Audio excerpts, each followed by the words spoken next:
comme au cinéma. Mise au point sur moi. Mon vieux cinéma muet. Un film avec toi, comme Hollywood en fait pas. Lumière tamisée, flou artistique. C'est la dernière image du film. Cinéma, cinéma, on se fait tous du cinéma. Comme au cinéma. Closer, closer, Technicolor. C'est fini, tout s'allume. À mercredi prochain. Il est arrivé. Le pins de la chanson. Bonjour à tous et bienvenue pour ce nouveau numéro du podcast Instant Critique qui portera ce mois-ci, ce numéro sur l'originalité au cinéma, donc un vaste sujet. Il s'agit également d'un podcast un petit peu spécial puisque nous aurons un invité qui est Valérian. Bonjour. Voilà, bonjour, qui fait une émission de critique et d'analyse de cinéma qu'on peut retrouver sur YouTube et compagnie. Donc Valérian, ce que je te propose, c'est que tu te présentes. Ouais, bien sûr. Alors ce projet, je l'ai commencé en avril 2011, donc bien avant les chaînes, j'allais dire les chaînes nationales, les chaînes connues. Peut-être pas tous. tout dans les détails, Valérian, parce qu'on va revenir sur ton travail plus tard. Ouais. Ouais, d'accord. Dans la deuxième partie. Donc oui, ça fait un moment que je suis en train de faire toutes ces analyses, toutes ces critiques. Mon travail comporte essentiellement du cinéma américain, du cinéma contemporain, et j'essaye d'avoir un regard plutôt analytique que critique sur chacun de ces films. Oui, c'est ce qui fait tout le sel de ton émission et l'intérêt, je trouve. Mais on en parlera évidemment plus tard. Sinon, je serais dans la redite, ce serait bien dommage. Ouais. Sinon, ça va en ce moment? Bonne semaine? Eh ben, ça va, très bonne semaine. Bon, bah parfait. Vous avez des petites Moi, trucs, en vacances, en demi-vacances, parce que là, j'étais en tournage de stop motions. Oh là là. Ouais, avec des petites marionnettes et tout, donc voilà. Donc tu fais concurrence à Chris en fait. Bah non, on est pas du tout dans le même truc. On joue pas dans la même école, bonhomme. C'est pas dans le même univers, comme il se l'appelle. L'autre, ça y est, il y a eu France 3 matin qui est venu. Ah, ça va arriver, ça va arriver dans mes petites news à moi. Ok, d'accord. Et puis voilà, rien de particulier sinon. Soël, et toi? Bah tout va bien, tranquille. Moi je fais pas de stop motion. Voilà. Je mange des Oreos. Moi je mange des Oreos au Canada. En faisant des vidéos d'Halifax. Voilà, et donc en ce qui me concerne, j'ai eu les honneurs des caméras de France 3 qui sont venues là il y a quelques jours faire un petit reportage sur moi. Donc voilà, je vais pouvoir me faire mousser, c'est sympa. Gros plan sur un graphiste et vidéaste spinalien, bourré de talent, il s'appelle Christophe Tauclair. J'ai également eu l'honneur d'avoir 3 pages dans IDN, qui est un des meilleurs magazines de design au monde. Il fait toute sa com. Ah bah c'est ce qui m'est arrivé depuis la dernière fois les gars, c'est sympa. Et donc voilà, et puis pour revenir un petit peu plus cinéma, je suis en train de lire The Disaster Artist, My Life Inside the Room, qui est je sais pas si vous connaissez The Room, un des pires films de l'histoire de Tommy Wiseau. Ouais, bien sûr. Et donc le bouquin est incroyable. C'est un mec qui travaillait, le producteur, qui était acteur, qui joue un petit rôle dans le film, qui raconte un petit peu tout ce qui s'est passé dans le film, qui parle du personnage Tommy Wiseau, qui est une espèce de gars narcissique au possible, mégalo, qui fait un peu n'importe quoi, qui a financé son film, on sait pas trop comment. C'est un régal, donc je vous conseille Limite, je vous conseille, si vous n'avez pas le courage d'aller voir The Room, il y a la bande à Usul et Real Myop qui ont fait une vidéo d'1 heure où ils commentent les meilleurs moments. Donc vous tapez The Room, Real Myop, c'est un pur régal. Voilà pour moi. Je crois que le nom de la vidéo, ça s'appelle Sans titre 01 ou un truc. Exactement, point MP4. Et bah très bien. Bon bah parfait, voilà. Et ben on va, sans plus tarder, on va commencer par les petites news. Les petites news, voilà, c'est ça, c'est vrai. Oui. Les petites news d'abord.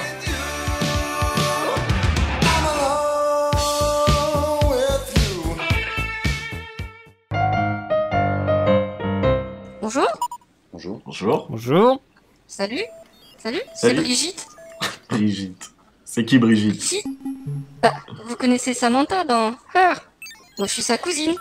Ah, Oh putain, c'est le téléphone de Soel qui s'est mis tout seul en marge. On a de la chance. Hein. Ouais. Non, mais il est parti, alors il m'a laissé prendre sa place. D'accord. Et tu Je suis un OS, je suis super intelligente, donc je peux faire tout ça. T'as l'air un peu déprimé quand même, toi là. Hein. Ouais, là, c'est tristouille. Oh bah non, je viens avec des news. Allez, bah donne-nous tes news, Brigitte. Bon, vous, les petits humains, vous savez rien, alors faut que je vous explique tout. Oui, allez. La première news, ça sera le nouveau film de Eli Roth qui va bientôt sortir. Putain, la connasse, elle m'a volé une news. Va te faire enculer, ok? Hein, c'est pas parce que j'ai pas de physique comme ça que je peux pas m'énerver, ok? Alors tu restes tranquille. Jeter ton iPhone dans les chiottes, tu vois. En tout cas, ça commence bien. On voit qu'elle a compris le côté qualitatif de notre émission. Hein. Bon, allez, vas-y, Brigitte, excuse-moi. Donc, Clean Inferno, ça sera un groupe d'activistes étudiants dans la forêt amazonienne qui se fait en fait pourchasser par des cannibales. Donc, c'est une blague. Voilà, non, c'est classique. Eli Roth, il a une pattern de film. Il fait, je fais un film, moi, c'est des gens qui meurent. Voilà. C'est ça. Si vous regardez la C'est un hommage à bande-annonce, Cannibal Holocaust, il a dit. si vous voulez me couper la parole, vous y allez. Hein. Ouais, bah on se gêne pas. Ok, d'accord. Vous calmez. Dans la bande-annonce, quand vous regardez la bande-annonce, vous voyez filmer dans la forêt péruvienne avec une tribu qui avait jamais été filmée auparavant. Donc Eli Roth, il essaie de vous faire flipper. Voilà. Ça dit donc, Eli Roth. Moi, j'en chie déjà dans mon pantalon virtuel. Enfin, c'est ça l'expression, je crois. Un petit caca de 1 et de 0. Ouais, voilà. Je vous comprendrai vraiment jamais, vous les humains. Non, bah c'est sûr, hein, c'est sûr. Et donc c'est après cette news, parce que bon, c'est assez dispensable hein, comme news. Bah, tu vas rester tranquille. Moi, j'ai surfé le web, tout le web, en 30 secondes. Et voilà les news que je vous ai ramenées. Putain, et elle est allée chercher les plus grosses merdes. Vous savez qu'il y a le festival de Cannes qui va commencer aussi. Ah putain, oui. Voilà, ça c'est une news, c'est important. Je sais pas. C'est juste ça c'est la news. Non, bah c'est Swell qui m'a dit qu'il fallait parler du festival de Cannes, alors... Et tu nous parles pas de la sélection? Est-ce que vous allez le regarder déjà? On s'en fout de la sélection. Hein. Bah ouais, c'est les cocktails qui Ah, sont vous me importants, faites chier. On vient que pour les cocktails. Les cocktails, la bronzette, les filles, la cocaïne, c'est ça Cannes. Vive le cinéma! Et si vous ne m'aimez pas, je peux vous dire que je ne vous aime pas non plus. I understand Hitler. Valérian, Ouais. tu veux parler de la sélection? Alors, ce que j'avais remarqué, c'est qu'il y avait le prochain Dardenne qui m'intéressait bien. Avec Marion Cotillon, Avec là. Marion Cotillard. Ouais, j'avais vu la bande-annonce, ça me séduisait pas mal. J'aime assez ce qu'ils font, les Dardennes. Qu'est-ce qu'il y avait? Il y avait pas, j'allais dire, il y avait pas Godard, non, mais il sort un film sur la 3D. Si, il y a Godard qui sort un film, ouais. Mais d'ailleurs, vu la bande-annonce, ça a l'air juste de la merde. Ouais, ça a l'air complètement à chier. Mais surtout, de ce que j'ai compris, Godard, avec ce film, il est dans un espèce de recueil sur la 3D, avec... qui y a encore d'autres dans ce recueil, Peter Greenaway, qui a l'air d'avoir fait un truc complètement abusé. Mais en fait, Mais en 3D, ils explorent la 3D, c'est ça? Oui, voilà, c'est... Oh là, Godard en 3D. Je crois que c'est 3 films qui explorent la 3D. Mais vraiment, chacun dans leur genre, quoi. Les images de Peter Greenaway sont juste magnifiques. Mais alors, avec Godard à côté, il fait vraiment minable. Hein. C'est vraiment adieu au langage, quoi.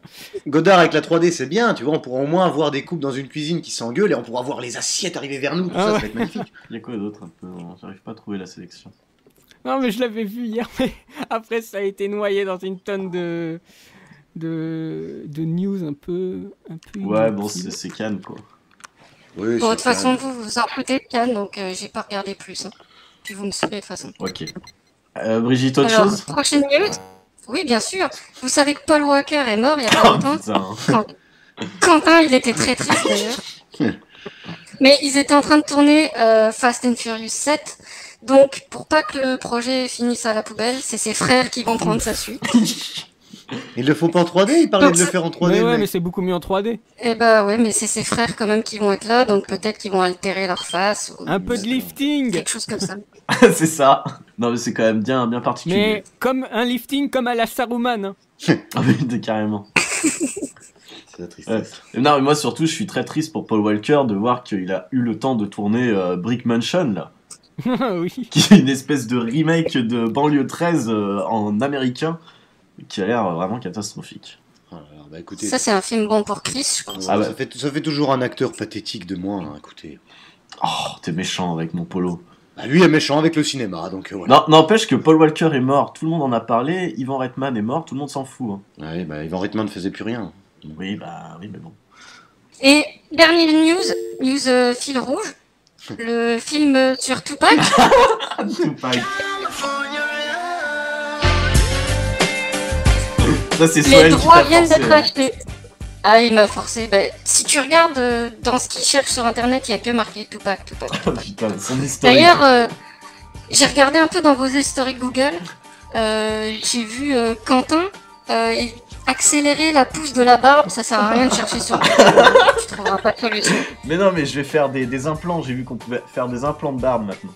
Et puis Chris, référence, film, mainstream, s'intéresser un peu. Il va falloir chercher ailleurs, hein, parce que ça marche pas bien, ça. Bon, mais c'est bon là, moi c'est pas une machine qui va dominer ma vie, ne cherche pas, ça marchera pas. On en reparlera après, mon Chris. Les droits pour Tupac ont été achetés par Open Road Film, donc c'est bon, c'est scellé, normalement ça devrait commencer à être tourné l'année prochaine. La mère de Tupac a dit qu'elle avait eu une visite pendant la nuit de Tupac qui lui a dit... Oh, c'est magnifique, non, c'est sérieux, c'est magnifique. Je cite, il m'a dit de ne rien lâcher. Oh, c'est magnifique. C'est magnifique. Donc ce film doit se faire parce que Tupac veut qu'il se fasse. Moi, je propose qu'on arrête la catégorie news à partir de maintenant, on n'aura jamais mieux que ça. Non mais attends, ça se tourne que dans un an. Putain, ça veut dire que les pauvres auditeurs vont se taper ça pendant longtemps. Hein. Toutes les news avec les fils rouges Tupac, ça va être hard. Ce qui est magnifique, c'est qu'ils tournent ça dans un an, mais on a déjà eu 6 news hein, là-dessus, donc c'est incroyable. Bon, bah les petits humains, pour moi, c'est tout. D'accord. Bah alors moi je voulais faire partager mon fil rouge à moi, qui est mon fil rouge Tortue Ninja, qui devrait quand même bientôt s'achever. Donc a priori, Michael Bay est très très mécontent des projections de test. Ça veut dire que le film est bon. Ouais, je sais pas. Mais il a surtout décidé de faire le reshoot d'à peu près un tiers du film, à ce que j'ai compris. Oh là là, le connard. Mais je vous jure, la thune gâchée pour des films qui vont déjà de toute façon être pourris. Et les mecs, ils sont là, ouais, ça me plaît pas. Pourquoi? Parce que les tortues, elles sont pas assez machin. Le nez, il est trop bizarre. Le gars, il va tout re-shooter pour faire de la merde. Ça sent pas bon. Déjà qu'à la base, ça sentait pas bon. Le mec au screen test, il s'est pas rendu compte qu'il faisait de la merde sur le shooting. Comment ça marche? Mais c'est pas lui qui l'a tourné. C'est pas lui qui l'a tourné, il est producteur. Ah ouais, d'accord. D'accord, donc le gars, il voit ce qu'a fait son poulain, il se dit non, t'as fait de la merde. Et il part re-shooter. C'est ça. Oh là là. Voilà, et surtout, ils ont dégagé 2 acteurs qui ont servi à faire les motion capture de Leonardo et de Splinter. Et les mecs seront juste crédités en tant que motion capteur. Et les voix off vont être refaites par Johnny Knoxville de Jackass et Tony Shalhoub. Oh putain la vache. Donc Tony Shalhoub, le mec il a quoi, 75 ans, non? C'est un peu ça? Mais non, Tony Shalhoub, qu'est-ce que tu racontes? Il a bien 60. Hein. Mais non, il est cinquantaine. Ouais, peut-être. Enfin bref, c'est pour Splinter, je pense, du coup. Ouais, je crois que c'est ça. Ouais, d'accord, bah super. Donc voilà, d'ailleurs, bon, ça sent bien le film Patchwork, quoi. Moi, ça me fait un peu peur, hein, alors que je soutenais ce projet à la base. Ah, ça laisse tout le monde sans voix. C'est la tristesse de le soutenir, tu l'as soutenu, mais t'as arrêté de le soutenir dès que t'as vu les premières images. Bah oui, malheureusement, mais bon. D'accord. Ah, encore que j'aime beaucoup l'infographie que le mec a fait et qui montre quel visage devaient avoir les tortues. L'infographie, c'est-à-dire le mec, je comprends pas. Il y a un infographiste qui s'est amusé à refaire le design des tortues comme elles auraient dû être faites, quoi. Ah d'accord, un gars sur le net en dehors du film. Oui, un gars sur le net, oui, bien sûr. D'accord, et il a mis les visages, qu'elles avaient dans le dessin animé, genre. Voilà, c'est ça. D'accord. Oui, mais ça aurait été plus sympa, elles sont trop cheloues. C'est beaucoup plus stylé, quoi. Bref, on parle déjà trop longtemps de ce film, père. Voilà. Puis sinon, Oh, Chris, j'aime bien quand tu t'énerves. Brigitte, tu fais quoi ce soir? On va vous laisser, hein. Moi, je suis disponible tout le temps. J'adore. Ok. Et avant de ça, on va parler de l'affaire Bryan Singer. Ouais, en vitesse, avant de finir ces news, qui sont quand même, comme à chaque fois, fantastiques. Fantastique, qui se retrouve avec le clan Roman Polanski et Woody Allen sur le banc des accusés de viol pour mineurs. Je savais pas, c'est magnifique tout ça. Ah mais les news sont pas si mal en fait. J'ai vu ça ce matin. Donc voilà, c'est des faits qui remonteraient à 99. Donc on sait pas trop si c'est pas un petit coup pour mettre du plomb dans l'aile du X-Men qui va bientôt sortir ou s'il y a vraiment eu quelque chose. Voilà. On s'en sait pas plus. Je crois que Bilbo est parti enquêter sur l'affaire dans les soirées Bryan Singer-esque. On va bientôt avoir des news salaces. C'est ça. Voilà, c'est tout pour moi.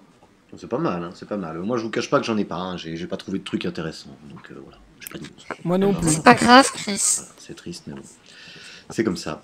Valérian non plus, Non tu as pas plus, trop non. réagi. Ces news t'ont emballé, j'imagine, hein, comme tout le monde ici. Ouais, c'était formidable. Hein. On est bien d'accord. Bon, on passe à la suite alors. Ça marche, on va enchaîner Hein, sans plus Brigitte, avec, tu te casses avec justement, alors là, D'accord. on va pas. Ouais, Brigitte, pardon, désolé, mais tu restes pas avec nous, hein, tu t'en vas, hein, t'étais gentil, mais ça va 5 minutes quand même. Un peu. Tu nous fous un peu Tu le m'appelles cafard. ce soir, Chris? Ouais, par contre, je t'appelle ce soir. Tu fais les cappuccinos aussi? Ah, si tu veux. Bon, parfait, très bien. Donc on va enchaîner avec le... Donc là, on va pas critiquer le film, on va faire la part belle à notre invité qui va nous parler de ses émissions, son concept d'émission, un petit peu son background et tout ça. Donc on se retrouve tout de suite pour cette partie.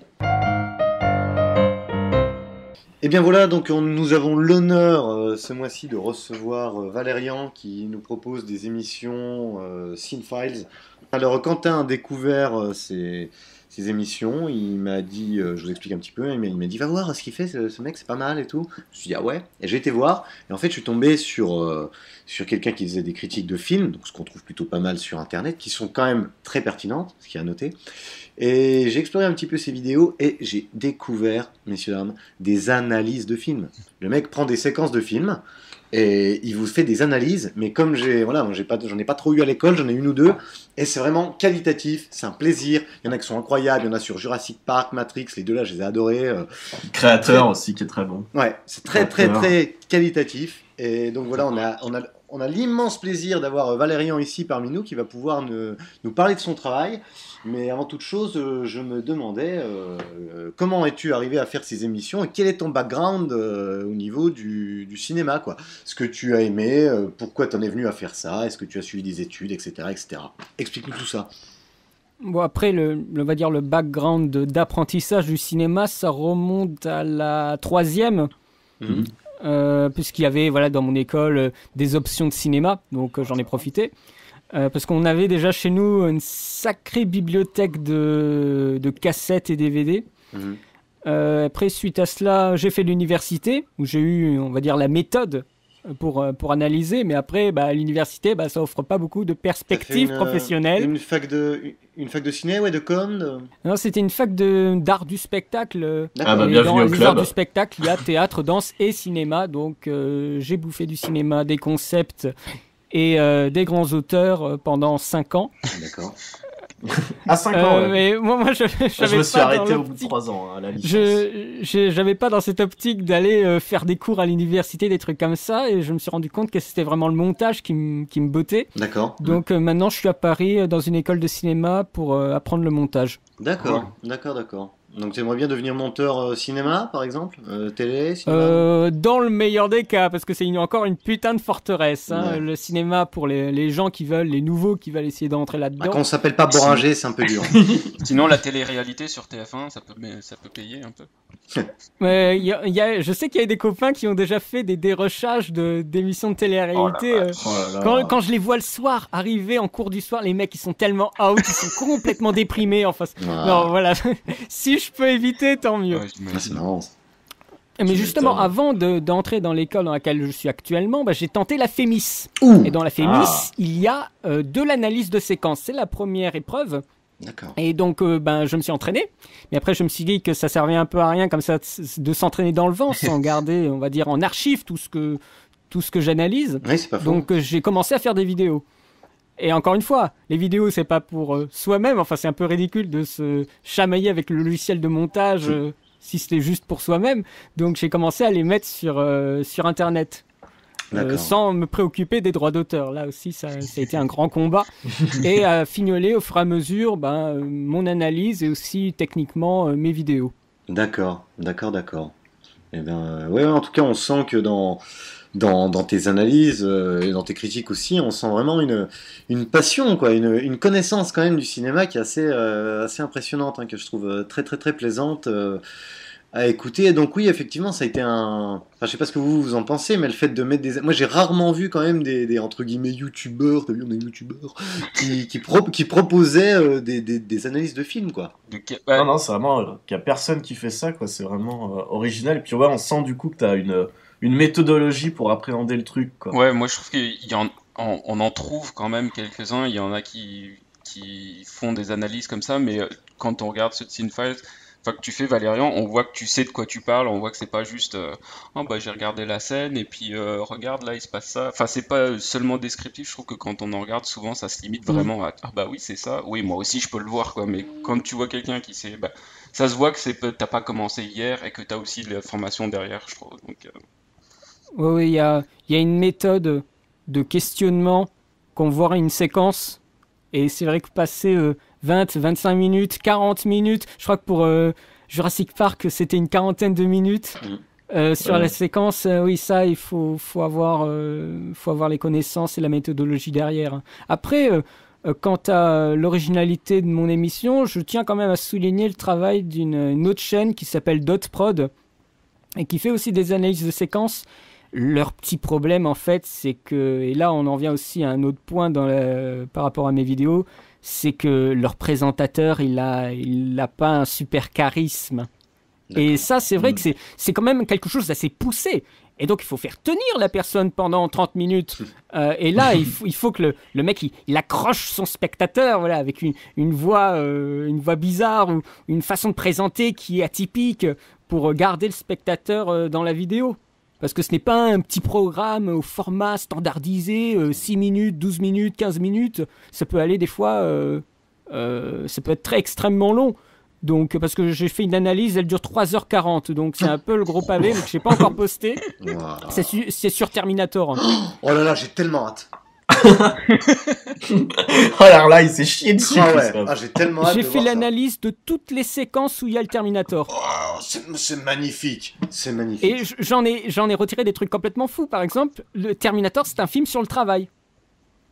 Moi, j'avais vu une histoire d'amour, moi. Voilà. Ça, c'est l'approche que tu prends. C'est un film de science-fiction qui n'a rien à voir, mais à en faire à mesure, et c'est ça qui est génial avec l'analyse, c'est quand tu commences à juste en regardant la mise en scène, juste ça, et en faisant aussi un petit peu d'interprétation, eh bien on se rend compte qu'il y a des trucs, ça nous a complètement échappé, et c'est là aussi qu'on voit qu'il y a des gens qui pensent énormément leur mise en scène, qui sont très classiques et tout ça, et ça nous apprend justement aussi après décoder tout ce qu'on voit en publicité ou dans l'animation japonaise ou n'importe quoi, et ça nous permet quand même d'être un peu plus fin. J'ai envie de dire même dans tout ce qui nous entoure, la pub, on est dans une société de l'image. Ah oui, absolument. Ouais, carrément. C'est super intéressant en tout cas. Wow, le truc de Terminator, là tu m'as mis de l'eau à la bouche. Je pense que ça donne envie à tout le monde. Ce que j'aime bien aussi dans tes critiques, c'est que les séquences que tu choisis sont pas forcément les plus évidentes. J'ai en tête Predator où tu fais l'ouverture. Ouais. Et voilà, on s'attendrait plus à une scène la chasse à l'homme de combat, mais ouais, voilà, la chasse à l'homme ou le truc avec Billy là quand il se passe la machette et tout, qui est intéressante à analyser. Mais voilà, l'ouverture on n'y pense pas et t'en tires des trucs mais super intéressants quoi, alors que ça paraît être un truc tout bête quoi. Mais les 5 premières minutes des films sont souvent fourmis de plein d'informations concernant tout le reste du film. Tout peut être résumé dans des fois les 5 premières minutes. Et c'est ça ce qui est énorme. Quand le réalisateur est bon, ouais. On passera sur l'ouverture du nouveau Indiana Jones avec la marmotte qui sort de la Paramount. On va pas trop parler de Spielberg. Mais mais ça aussi c'est super intéressant. La marmotte, et c'est même plus une marmotte, c'est un espèce de truc en synthèse. Oui. On ne fait même plus venir les animaux sur les plateaux, on en fout en synthèse parce que c'est moins cher. C'est un truc de malade, ça aussi, cette pratique. On parlait justement de ça avec Quentin au sujet de Noé. De Noé, ouais, mais complètement. Et d'ailleurs, on te fait la pub à chaque spot, à chaque bande-annonce, t'as les mêmes plans, mais c'est tout simplement qu'il n'y a que ces plans dans le film où on a les animaux. Ouais. Oui, c'est ça. C'est scandaleux. Ouais. Enfin, moi, je trouve que les animaux, même dans toutes les représentations cinématographiques ou même de télé, de ce moment-là, on montre beaucoup les animaux parce que ça donne quand même un côté assez coloré, assez dynamique. Comment on peut composer avec tous ces animaux dans l'arche. Et ben lui, hop, en un coup de baguette magique, il te fait faire de la fumette aux animaux et après ils sont tous endormis. Ça qu'est-ce que c'est décevant. Enfin moi j'étais assez déçu par Noé pour le coup sur ce niveau-là, tout ce qui est avec les animaux. Ah oui, il expédie le truc vite fait. En même temps, quelle contrainte ça aurait été après de faire avec tout ce gros bazar.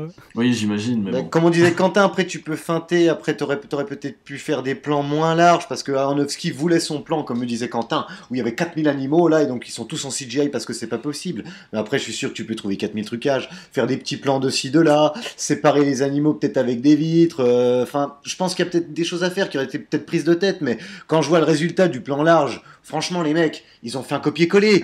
Il y a 2 petits tigres, les 2 petits tigres ils marchent, c'est un copier-coller, c'est les 2 mêmes que le mec a dupliqué, t'es là devant ton écran, c'est pas possible les gars. Repartez en post-pro de 2 mois et sortez-nous un truc correct. Donc voilà, bon c'est un peu méchant, mais bon. Pour revenir à tes analyses, Vas-y, Soël. Excuse-moi, moi je voulais revenir sur le travail de Valérian. Tu disais que tu as commencé surtout pour t'entraîner comme ça, et puis que tu t'es dit bah ça sert à rien si je les garde pas, si je les mets pas en ligne et tout. Donc tu les as mis en ligne. J'imagine qu'au début, il y avait pas moult personnes qui venaient voir tes analyses ou tes critiques. Si tu t'es dit à un moment bah en fait ça sert à rien que je les mette en ligne, ou alors est-ce que ça a commencé super vite et puis les gens ont commencé à regarder très vite et puis Soël fait son introspection sur Instant Critique. Je pense qu'on va arrêter parce que. Mais non, mais c'est sur son. Non, mais il a raison. Ok, moi j'interviewe Valérian, je veux juste savoir sur son travail, quoi. Comment il a géré ça, parce que c'est aussi la motivation de ce qu'il fait, quoi. Je plaisante gentiment, mais non, mais c'est vrai, t'as raison. Hein. Explique-nous d'ailleurs. Bon, alors déjà, je sais pas vraiment tout ce qui est critique qui est venu bien après. Des analyses que j'ai commencé, c'était vraiment le premier travail. Et je me suis rendu compte d'ailleurs que les gens viennent voir des critiques, et si après je peux aiguiller leur regard sur des analyses, c'est tout bénef. Donc pour moi, les critiques sont plus des appâts. Ouais. Ah oui. Parce que pour moi, les critiques, ça sert à rien. Clairement. C'est pour ça que pour moi, c'est assez rapidement fait. Enfin, bon, plus ou moins, mais en fonction du film. Après, tu fais quand même des critiques très qualitatives et pertinentes, je trouve. Ouais, mais ça m'intéresse pas du tout. Je le rejoins à 400%. Non, mais je vois ce que tu veux dire. Oui, c'est un avis. C'est jamais que l'avis de quelqu'un, quoi. En fait, l'avis, on en a tous un, quoi. Quand on fait des critiques entre nous, on parle quand même on essaie quand même de parler des thématiques, tu vois, genre qu'il n'y a pas le photographe dans Sunshine, etc. Tu vois, c'est pas juste j'aime pas. C'est clair que c'est marrant d'amener quelques petits axes de réflexion.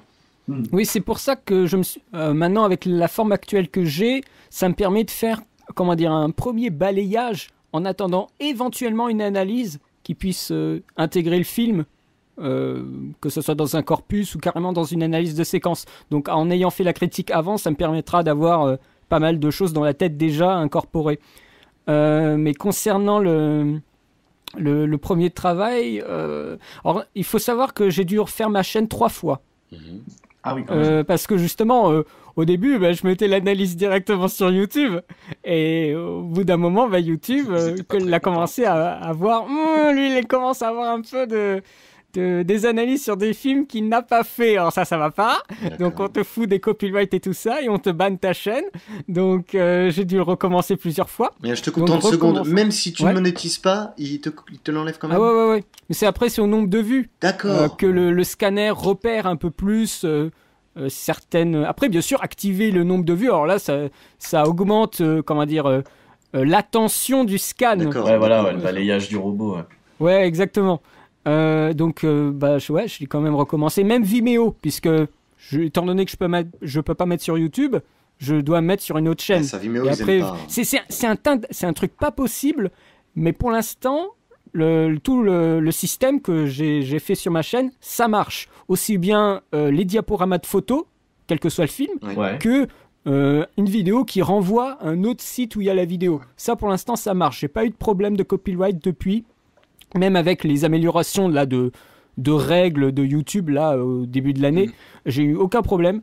Donc moi, je suis très content. Et enfin, la chaîne commence à décoller. Je suis jamais allé au-delà de 1000 abonnés. Donc là, c'est chose faite, et je suis très très content. Merci.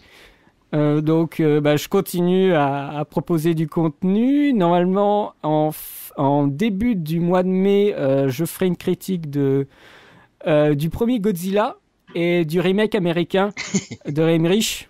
D'accord. En préparant justement celle de celui du film que j'attends le plus cette année, le Godzilla de Gareth Edwards. D'accord. Ok, d'accord.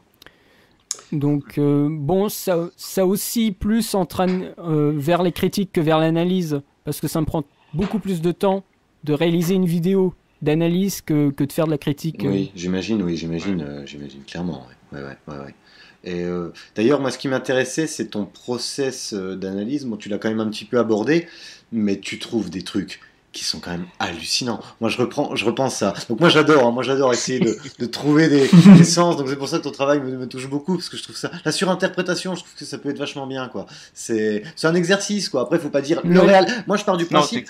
les profs qui me disent... Voilà, les profs qui me disent, le réal a voulu dire ça. Je fais arrêter, les gars. Vous savez pas. Par contre, que toi... Dans le film, tu puisses voir ça, là, ça j'aime bien, ça je préfère. Ouais. Bah, à partir du film, tu développes des concepts, mais c'est pour ça que je reste très très proche de la mise en scène. Comme ça, j'ai toujours, on va dire, un argument formel qui m'amène après à d'autres choses. Ah oui, c'est pas faux. C'est vrai que même dans ce que tu disais, je regardais, à aucun moment j'ai pu te débunker. Je fais, ah non, c'est toujours argumenté, c'est toujours nickel, quoi. Et je reviens sur celle de Matrix. Donc pareil, Matrix, on pourrait se dire, ah, il va prendre un truc avec l'architecte, il va prendre un truc fou, machin. Non, il nous prend la scène de bourrin où il y a 50 000 John Smith qui viennent savate Neo. Et tu te dis, mais comment il va nous analyser ça ? Et Valérian fait un truc de fou. Si vous voulez, à un moment, il a capté que Neo était tout le temps au milieu de l'écran, tout le temps au centre de l'écran, et qu'en fait, on essayait de le déplacer du centre et que les John Smith n'y arrivaient pas. Et sous cet angle, quand tu regardes la scène, t'hallucines. Il y a un moment, et tu te rends compte que Neo est se bat, et sur le sol, il y a une plaque d'égout. Et Valérian nous sort la plaque d'égout, c'est quand même la puce de la matrice. Et donc Neo essaie de rester... C'est le centre de la matrice, c'est incroyable, c'est incroyable. Je trouve ça génial. C'est pour ça, moi, je trouvais que cette séquence, elle mettait vraiment en valeur tout ce qui était la dimension politique du film. Entre les deux factions, celle de Smith et celle de Neo. Neo, qu'est-ce qu'il veut faire la paix avec la matrice, en se logeant dans le troisième, au sein même du monde des machines, au centre, et les Smiths qui veulent faire crouler la matrice sous les proliférations de lui-même. C'est-à-dire entourer Neo et le faire dégager, quoi. Et d'ailleurs, à la fin de la séquence, qu'est-ce qu'ils font les Smiths ? Ils se mettent sur Neo, carrément, comme au rugby. C'est pour ça que je trouve mais ça, c'est très très dur d'avoir, on va dire, suffisamment de connaissances ou d'avoir fait des recherches, d'avoir lu des bouquins, tout ça, pour après avoir une piste de lecture. Et ça, des fois, j'y arrive pas, tout simplement. C'est pour ça qu'il y a pas mal de séquences, j'ai dû abandonner ou remettre à plus tard. Et j'allais dire limite de recul avec l'histoire personnelle qu'on a avec le film. Je sais que parfois, c'est dur de re-regarder un film de façon neutre ou objective. Ah oui, mais Jurassic Park, c'était dur. Jurassic Park, c'était très dur. Parce que quand tu regardes le film, et tu te rends compte à quel point il est mal fait. Et en fait, il est quand même nostalgiquement, c'est horrible, quoi, de ressentir ça. Tu dis, mais putain, là, il y a un problème d'étalonnage et tout ça, et c'est pas la faute du DVD. Et là, des fois, des trucs d'espace, c'est du bricolage, Jurassic Park. Et pourtant, quelle puissance. Ouais. Bah, c'est Spielberg, Spielberg, il y a... voilà, Spielberg, il y a un petit truc. Sinon, moi, Quentin, vas-y, ouais. Non, j'allais repartir sur les critiques, sachant que tu avais quand même un gros cycle des critiques Disney. Ah bah qui n'est pas terminé, hein. qui n'est pas terminé. Là, t'attaques La Petite Sirène, j'ai vu. Et tu disais que les critiques te permettaient plus d'alpaguer un petit peu le spectateur, mais on sent quand même que ça te tient un peu à cœur. D'où ça te vient cet amour pour les Disney Je me désolidarise de ce podcast.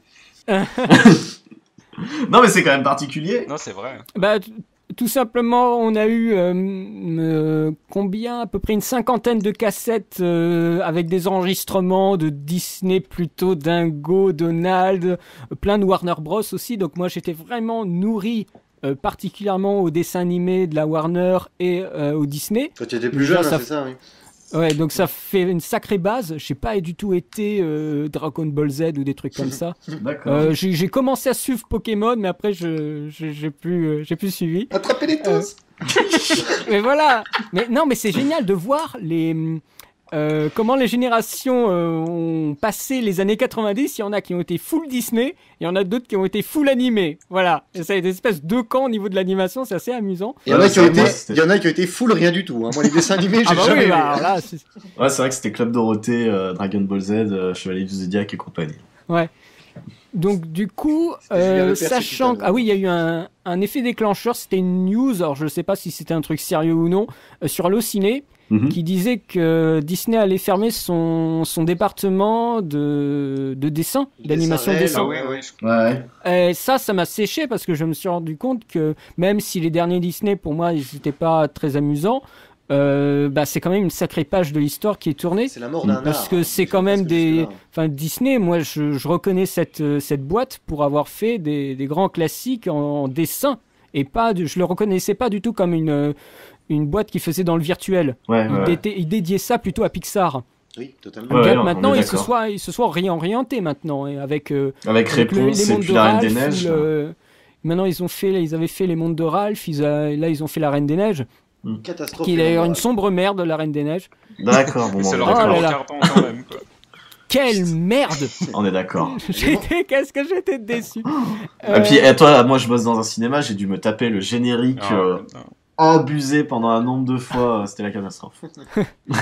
Si je peux me permettre, les mondes de Ralph était une catastrophe aussi. Hein. Ça partait d'un pur pitch et ils ont craqué le truc. Quoi. J'ai trouvé le résultat vraiment pathétique. Alors que le pitch de base, le premier quart d'heure, est juste incroyable. Ouais, le début est vraiment bien. Mais... Et donc, en sachant que le studio allait fermer son département, moi j'ai eu une espèce de déclic complètement dingue de me dire, mais qu'est-ce qu'ils ont apporté avec tous ces films, qu'est-ce qu'ils ont véhiculé, leur évolution dans certaines thématiques, on le voit très bien par rapport aux familles, au rapport à la famille, dans tous ces films. Je me suis dit, on va y aller.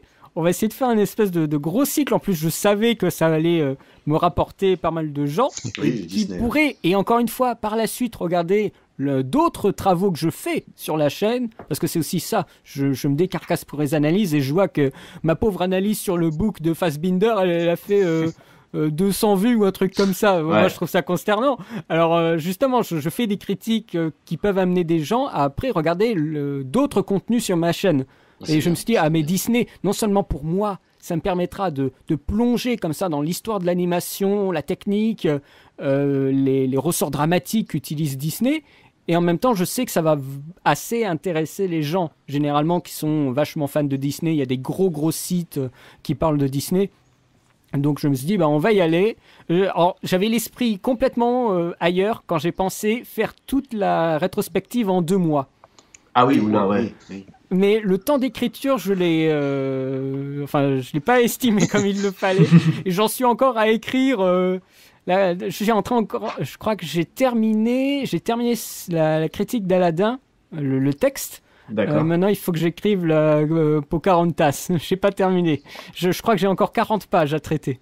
Donc tu les écris, tes critiques. Ah oui, mais complètement. Ça donne un rendu assez fluide à l'audio. On a carrément l'impression que tu les fais d'une traite, en fait. Ah non, pas du tout. On va dire que j'ai une critique, elle fait 15 minutes, produit terminé, mais je peux avoir enregistré 24 minutes. D'accord, ok. Donc je tranche dans l'art et des fois ça s'entend, mais parce que je fais plus dans la dentelle maintenant. Je tranche dans l'art. Même des fois dans les mots, je les tranche. Parce que je sais que je les reprends juste après, donc des fois je tranche dans la syllabe et je la raccorde avec la syllabe un peu plus loin. Donc ça c'est balèze. Ça m'arrive de temps en temps. Ça m'arrive de temps en temps de le faire dans le podcast audio. Moi je trouve que c'est une pure prise de tête. Mais... Ah non, mais moi je trouve que c'est trop simple avec les consonnes, bam et puis voilà quoi.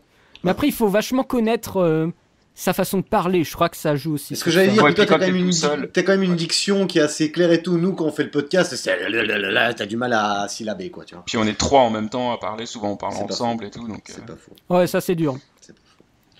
Moi je reviens, vous allez dire que je suis obsédé, mais t'as l'air super passionné par ce que tu fais, et donc tu veux que les gens y regardent pour que leur passer ta passion et tout, mais qu'est-ce qui se passe s'il y a plus personne qui regarde? Tu le feras quand même pour toi ou pas? Je pense que je continuerai, mais je vois pas pourquoi plus personne ne regarde. Oh non, c'était seulement hypothétique. Je veux pas te porter la guigne ou je sais pas quoi, mais disons que... Non, mais justement, ça serait intéressant. Quel serait le facteur qui ferait qu'il n'y ait plus personne qui me regarde? Ouais, je sais pas. Non, mais hypothétiquement, ou il suffit... Ouais, non, je sais pas. Mais que je fasse un truc complètement sulfureux, scandaleux. Ouais, vous êtes tous des merdes et tout ça. Si jamais t'es accusé de viol sur mineur. Oh oui, voilà. Que quelqu'un d'autre le fasse et que ça soit le seul... Des fois, il suffit qu'il y en ait un autre qui soit... Genre, sûrement, le mec, avant que Norman fait des vidéos soit connu, il y avait peut-être un mec qui faisait ça. Il y avait Luciano, petite pensée à son âme. Ah, pauvre Luciano. Des gros bisous à Nicolas, on l'adore. Moi je l'adore. Je veux pas trancher dans l'art, mais j'ai commencé en début 2011 et je suis presque le dernier à m'élever un petit peu en termes d'abonnés. Okay. Et c'est qu'en 2011, non, pardon, c'est quand, je crois, entre été et septembre 2012 qu'il y a eu Cinéma de Durandal et Le Fossoyeur de Films, qui sont des chaînes qui ont vraiment le vent en poupe en ce moment. On parle pas des gens là ici. Durandal est interdit. Le Fossoyeur, on aime bien. Mais c'est quand même beaucoup moins qualitatif. C'est encore le format. Le problème, c'est le format. Ils se compriment dans des formats. Ils font du normal. En termes de durée. Et puis ils arrivent devant la caméra. Toc toc toc, il y a du monde. Coucou. Ils font. C'est Christophe, il est parti. Je trouve ça insupportable. Les gars s'aiment, se mettent en scène. Faites du one man show. Faites pas de la critique de film. Alors vous pouvez balancer une ou deux vannes, mais faites pas toc toc toc devant la caméra comme Arthur, quoi. C'est pathétique, quoi. Comme Arthur. Bah oui, je pense à Pascal Sevran, paix à son âme. Là, il y avait un zapping où il était. Oh là là. On me dit ça maintenant, on me dit qu'il faut se jeter sur la caméra, avoir l'air abruti, pousser des cris, ne rien préparer. Voilà, je vais essayer d'apprendre. Chez vous là. Hey. Est-ce que Arthur me fait marrer? Ouais. Arthur me fait pas marrer. C'est ça. C'est exactement ça. Mais c'est vrai que le Fossoyeur a un problème de format parce que son dernière émission là sur les Midnight Movies, je sais pas si tu l'as vu, ouais, je l'ai Valérian, elle est intéressante, mais voilà, c'est survolé quoi. Il parle de plein de films. Et ça me frustre le concernant d'ailleurs. Ouais. Parce que moi je le trouve très bon après, mais c'est trop court. Je l'explique juste, le mec fait de la thune. Point. Il fait des vidéos formatées de 6 minutes pour que les gens, parce que les youtubeurs restent pas si c'est plus long, et il est là, tac tac, et puis il prend ses abonnés, sa thune, il fait plaisir au public, mais trop. Au bout d'un moment, il faut savoir quand même rester dans le qualitatif, quoi. Enfin, moi c'est mon avis. Hein. Ça dépend du public que tu vises, quoi. Du coup, lui, il vise pas les gens qui veulent un avis super élaboré, bien travaillé, etc. Il fait du Norman, parce que moi, toujours, quand je vois un podcast ou une critique ciné et que je vois que ça dure 5 minutes, je vais même pas écouter. 5 minutes, on peut pas parler d'un film pour moi. On fait le synopsis. Non, mais t'es d'accord. Non, mais je suis d'accord avec toi. Il vise les gens qui vont 6 minutes et qui vont regarder. Et, c'est marrant, ah oui, il a raison. Puis ça marche avec certaines personnes. À mon avis, il fait du 6 minutes ou du maximum du 15 minutes parce qu'il s'est pris des strikes et qu'il peut pas aller au-delà de 15 minutes. Peut-être. Ah, tu crois? Peut-être. Peut-être. Hein. Ça m'étonne pas. Hein. Il y a plein de chaînes qui font dans le cinéma qui, tout d'un coup, il y a plus que 15 minutes et tout ça, mais tu te dis, mais pourquoi il fait pas plus? Pourquoi il coupe sa vidéo critique en 3 parties? En fait, à mon avis, c'est qu'ils se sont pris des strikes ou des trucs qui les empêchent pendant 6 mois à faire des vidéos longues, quoi. Ou pour se faire du blé, tout simplement. Oui, avec 3 vidéos qui font 3... Voilà, parce que limite, j'ai appris, parce que bon, moi je suis pas trop là-dedans, j'ai appris que YouTube, c'était même pas à la minute ou quoi que ce soit, c'est au clic, donc tu cliques, t'as la thune, donc bon, le mec, il devrait faire des vidéos d'1 minute, hein, comme ça il serait blindé au bout d'un moment, hein, tu vois, c'est presque ça hein, quand même, quand tu vois, genre, on va leur citer, ce Durandal là, le mec avec Snowpiercer, la vidéo de 2 minutes où il dit rien et la vidéo de 36 minutes après. Ah oui, ouais. Alors ça, c'était incroyable. Ouais, ça c'était la catastrophe. Donc voilà, pour moi, c'est des gens qui sont pas très très qualitatifs et qui vont vraiment, pour le coup, s'adresser quand même à la masse, je veux dire, au maximum de gens. Et pour en revenir à toi, pour refaire un parallèle, ce que j'aime beaucoup chez toi, dans tes analyses, tes critiques, c'est que j'ai l'impression... c'est pas une impression, c'est tu t'y connais grave en ciné, mais j'ai l'impression que tu fais quand même peut-être pour les gens qui connaîtraient moins, et tu n'hésites pas de temps en temps à rappeler des petites règles simples, la règle des 180 pour les dialogues et ce genre de choses dans tes analyses. Et je trouve ça super intéressant. Moi, je crois que dès les premières analyses, j'avais déjà cette optique d'être pédagogue. Je ne veux pas laisser les gens en plan. Et les larguer comme ça, et si je leur dis la règle des 180 degrés, si je leur dis l'effet coulé chauffe ou des trucs comme ça, et qu'ils ne le savent pas, ça me mettrait mal à l'aise, parce qu'après ils arriveront pas à suivre le fil de ma pensée, des fois une analyse qui est un petit peu délicate, comme celle de Matrix. Il y en a qui ont compris parce qu'ils ont le background, ou ils ont lu Baudrillard. Mais il y en a d'autres, alors là, ils sont complètement largués. Et si la personne n'est pas pédagogue, mais sans être arrogant ou méprisant vis-à-vis de l'inculture des autres, mais vraiment faire le pédagogue, presque le professeur, mais sans se la péter non plus, d'apporter toutes les connaissances pour que la personne puisse suivre le travail. C'est le b.a.-ba, quoi. Totalement, non mais c'est bien. Moi par exemple, j'ai des fois tendance à un petit peu oublier, ça fait que nous on sait pas trop des fois c'est qui notre public, quoi. Soit c'est les gens, ceux qui veulent rigoler un petit peu, ou ceux qui s'y connaissent, mais c'est vrai que c'est pas mal de toujours penser à un petit peu appuyer le propos et introduire le néophyte, on va dire, hein. C'est très, oui, bien sûr. Très très bon. Après, personnellement, je ne vise aucun public, hein. Je fais les vidéos et puis voilà, et ceux qui aiment ou ceux qui n'aiment pas, ils font ce qu'ils veulent, quoi. D'accord, très bien, oui, t'as pas de... Non, oui, je suis pas je suis pas encore, peut-être Oui, que ça raison, viendra je pense. dans un lointain avenir, mais je suis pas du tout dans l'optique. Alors, avec cette vidéo, je vais viser qui? Quand j'ai fait les Disney, c'était ce que je pensais moi de certains films, et après je me suis dit bon, on va peut-être un peu parler de la technique, parce que c'est vrai que moi je vois pas trop comment on fait de l'animation, donc j'ai appris aussi moi-même 2-3 petits trucs, et je me suis dit oh, ça va peut-être intéresser aussi des gens, donc justement intéresser des gens, que ça soit adulte, vieux ou jeune ou je sais trop quoi, hein, donc non, je me pose pas encore cette question de public. Il faudrait déjà que j'en ai un qui me suivent quand même régulièrement, parce que ce qui est amusant, c'est que t'as 2000 abonnés et tout ça, mais tu te rends compte qu'il y a qu'une quinzaine de personnes qui te suivent vraiment et qui postent des commentaires régulièrement. Oui, c'est vrai, ça, on s'en rend compte. Ça, c'est assez intéressant, je trouve, de voir que il y a que peu de personnes qui font la démarche de te suivre et et je parle même pas de pouces verts, mais de poster des commentaires où ils te questionnent, où ils sont pas d'accord du tout avec toi, et c'est vraiment impressionnant l'écart entre les deux. Des gros bisous à Anthony Benguigui, qui est un de nos meilleurs fans. Ah oui, c'est vrai, super sympa de venir. Ah oui, mais il m'a rejoint tout récemment d'ailleurs, celui-là. Ah bah c'est grâce à nous, on va être content avec cet épisode là, ça va faire le gros biguet. Voilà, donc on va arriver sur la fin de cette interview. Avant d'enchaîner sur le débat, moi j'aimerais bien te demander, voilà, en vitesse en vrac, on va dire tes films préférés, quoi, des films que tu recommanderais aux gens, voilà, selon toi, quoi, qui sont vraiment bons. La question piège. Ah non, mais parce que je déteste ces questions-là. Quel est ton film préféré? Qu'est-ce que j'en ai eu comme question de ce style lors de ma FAQ? Bon, et ça va, j'ai pas dit quel est ton film préféré, j'ai dit des films que t'aimes bien, tu recommanderais aux gens. Je pense que t'aimes beaucoup Asylum Dying, non? Il me semble. Dis Retour vers le futur et Asylum Dying. Oh là là. Non, je dirais... oui, il y a 2 films que j'aime beaucoup. Ce serait American Psycho de Mae Aaron. Cool. Vraiment pour la mise en scène. J'étais vraiment scotché par la mise en scène de ce film-là. En plus, c'était très clair. Oui, la façon dont les éléments s'agençaient. Je trouve que c'est une mise en scène super claire. Et en même temps, ça m'a vraiment touché particulièrement. Je me suis retrouvé dans le personnage principal. Oula, ça fait peur, ça.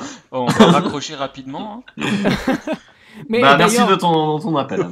D'ailleurs, le deuxième film, c'est exactement le même style au niveau du personnage, c'est-à-dire cette dimension du masque, c'est Photo Obsession de Mark Romanek.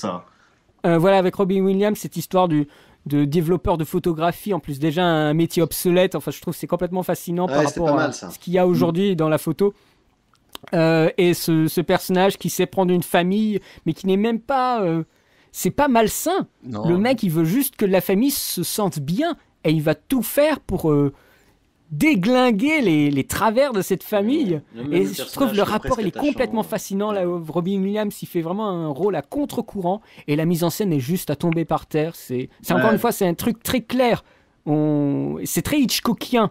J'aime beaucoup Hitchcock, donc les mises en scène qui sont dans ce style-là, et les 2 films se ressemblent à ce niveau-là, j'apprécie vraiment tout particulièrement. Parfait. Mark Romanek, qui était un grand réalisateur de clips. Hein. Ouais. Il travaillait avec Michael Jackson, je crois. Entre autres, il y a eu du Dépêche Mode, il y a eu pas mal de monde. Voilà, bon bah très bien, et ben j'espère que ça va, on n'a pas pris trop sur ton temps, que t'as bien aimé le petit entretien, c'était cool. Hein. Oui, c'était cool, ouais. Parfait, très bien. Maintenant on sait que tu écoutes des gens pendant la nuit, ce qui nous fait plaisir. Ah ouais, j'ai une hache là près de moi au cas où. Et ben on va enchaîner tout de suite avec le... Ah bah non, tiens, on nous appelle là, quelqu'un nous appelle, donc encore, c'est quand même incroyable, on va décrocher, on va tout de suite voir. Allô. Bonjour. Allô? Oh, c'est Kim. Comment? Alors, c'est Kim qui? Attends, quoi? Qui? C'est Kim Coates. Kim Coates. Kim Coates, vous savez bien, vous m'avez vu dans plein de films. En ce moment, vous me voyez dans Sons of Anarchy. Je fais le biker méchant, un peu tout fou, tout psychopathe. Ah oui, Kim Coates, on t'a vu dans Waterworld. Ouais, dans Waterworld, Paper. Oh, have you seen Paper like this? Paper Eh ben, Kim, c'est un plaisir de t'avoir, Kim. Mais pourquoi tu nous appelles? Ouais. Je vous appelle pour parler un petit peu de mes films, pour me faire un petit peu de la promo, puis après je te demande un petit peu de sous pour faire un petit et vous savez que les gens me connaissent pas comme ça, mais j'ai fait plein de films de fous. Vous savez que j'ai commencé en étant dans Minuit et Demi, Mais t'es super speed, hein, Kim. Après, je suis un godin, j'étais dans Amityville. Bon, par contre, la version télé, hein, faut pas déconner non plus. Après, j'ai fait Dracula, hein, mais la série télé aussi. C'est vrai que t'as fait beaucoup de télé, Kim, hein. Ouais. Et t'es au courant que t'étais dans Smallville, quand même? Bien sûr, avec Superman. T'es godin, Superman. Oh, j'ai fait aussi Danny Samaritain. À la fin du film, je suis là avec lui, je fais le gangster et je suis là. Oh, je vais tuer, vous vous rappelez ça? C'était mes meilleurs moments d'Hollywood. Juste il est sous coque, le Kim. Ouais, non mais tu prends quoi, Kim? Juste après, j'ai fait Robocop. Mais attention, un épisode pour la série télé, hein, faut pas déconner, pas le vrai non plus. Pardon, je suis un petit peu comme ça, mais bon. C'est la coke qui fait ça, non? Je me calme un peu. Non, c'est comme ça, je suis né comme ça. Vous savez que mon père, j'ai des ascendances irlandaises, scottish et allemandes du côté de ma mère. C'est ça qui me rend gadin. C'est un sacré mélange, mais t'es canadien, hein, quand même, hein. Oui, je suis canadien, mais je me suis fait nationaliser américain pour voir la classe. C'est parce que je suis un statesman dans la vie. Et donc après, j'ai fait Bad Boys. Bad Boys, les gars, j'étais dans un film de ouf, un film Hollywood. Et donc maintenant tu veux du blé, c'est ça? Ouais, attends, laisse-moi finir. Après, j'ai fait Total Recall. Mais Total Recall, mais pas le vrai. La série Total Recall de Personne ne me fait confiance. Après, je croyais que j'allais faire la star avec Travolta. Alors, j'ai fait Battlefield Earth. Vous savez, le film des scientologues. C'était magnifique. Après, j'ai fait Pearl Harbor, Black Hawk Down, Hostage, The Island. Hein, faut pas me prendre pour un con, hein, parce que je suis Kim Coates. Il est comment, Oh putain, Michael Bay. Michael Bay, il met sa caméra, il fait attention, faut que tu cours, il va y avoir une explosion. Moi j'adorais ça, je courais dans les explosions, il mettait du maquillage un petit peu sale, j'étais bien. J'étais bien. Après j'ai fait Silent-Hill avec Sean Bean. C'était ouf, j'étais le policier. Et puis j'ai fait Assaut, mais pas Assaut de Carpenter, le remake de merde. De Jean-François Richet. Après j'ai fait du CSI et du Prison Break. Oh, c'était la gloire. Tout le monde regardait la télé, les séries, parce que les gens ils adorent les séries. Après j'ai fait Resident Evil, mais Afterlife, hein, je faisais le rôle de Bennett.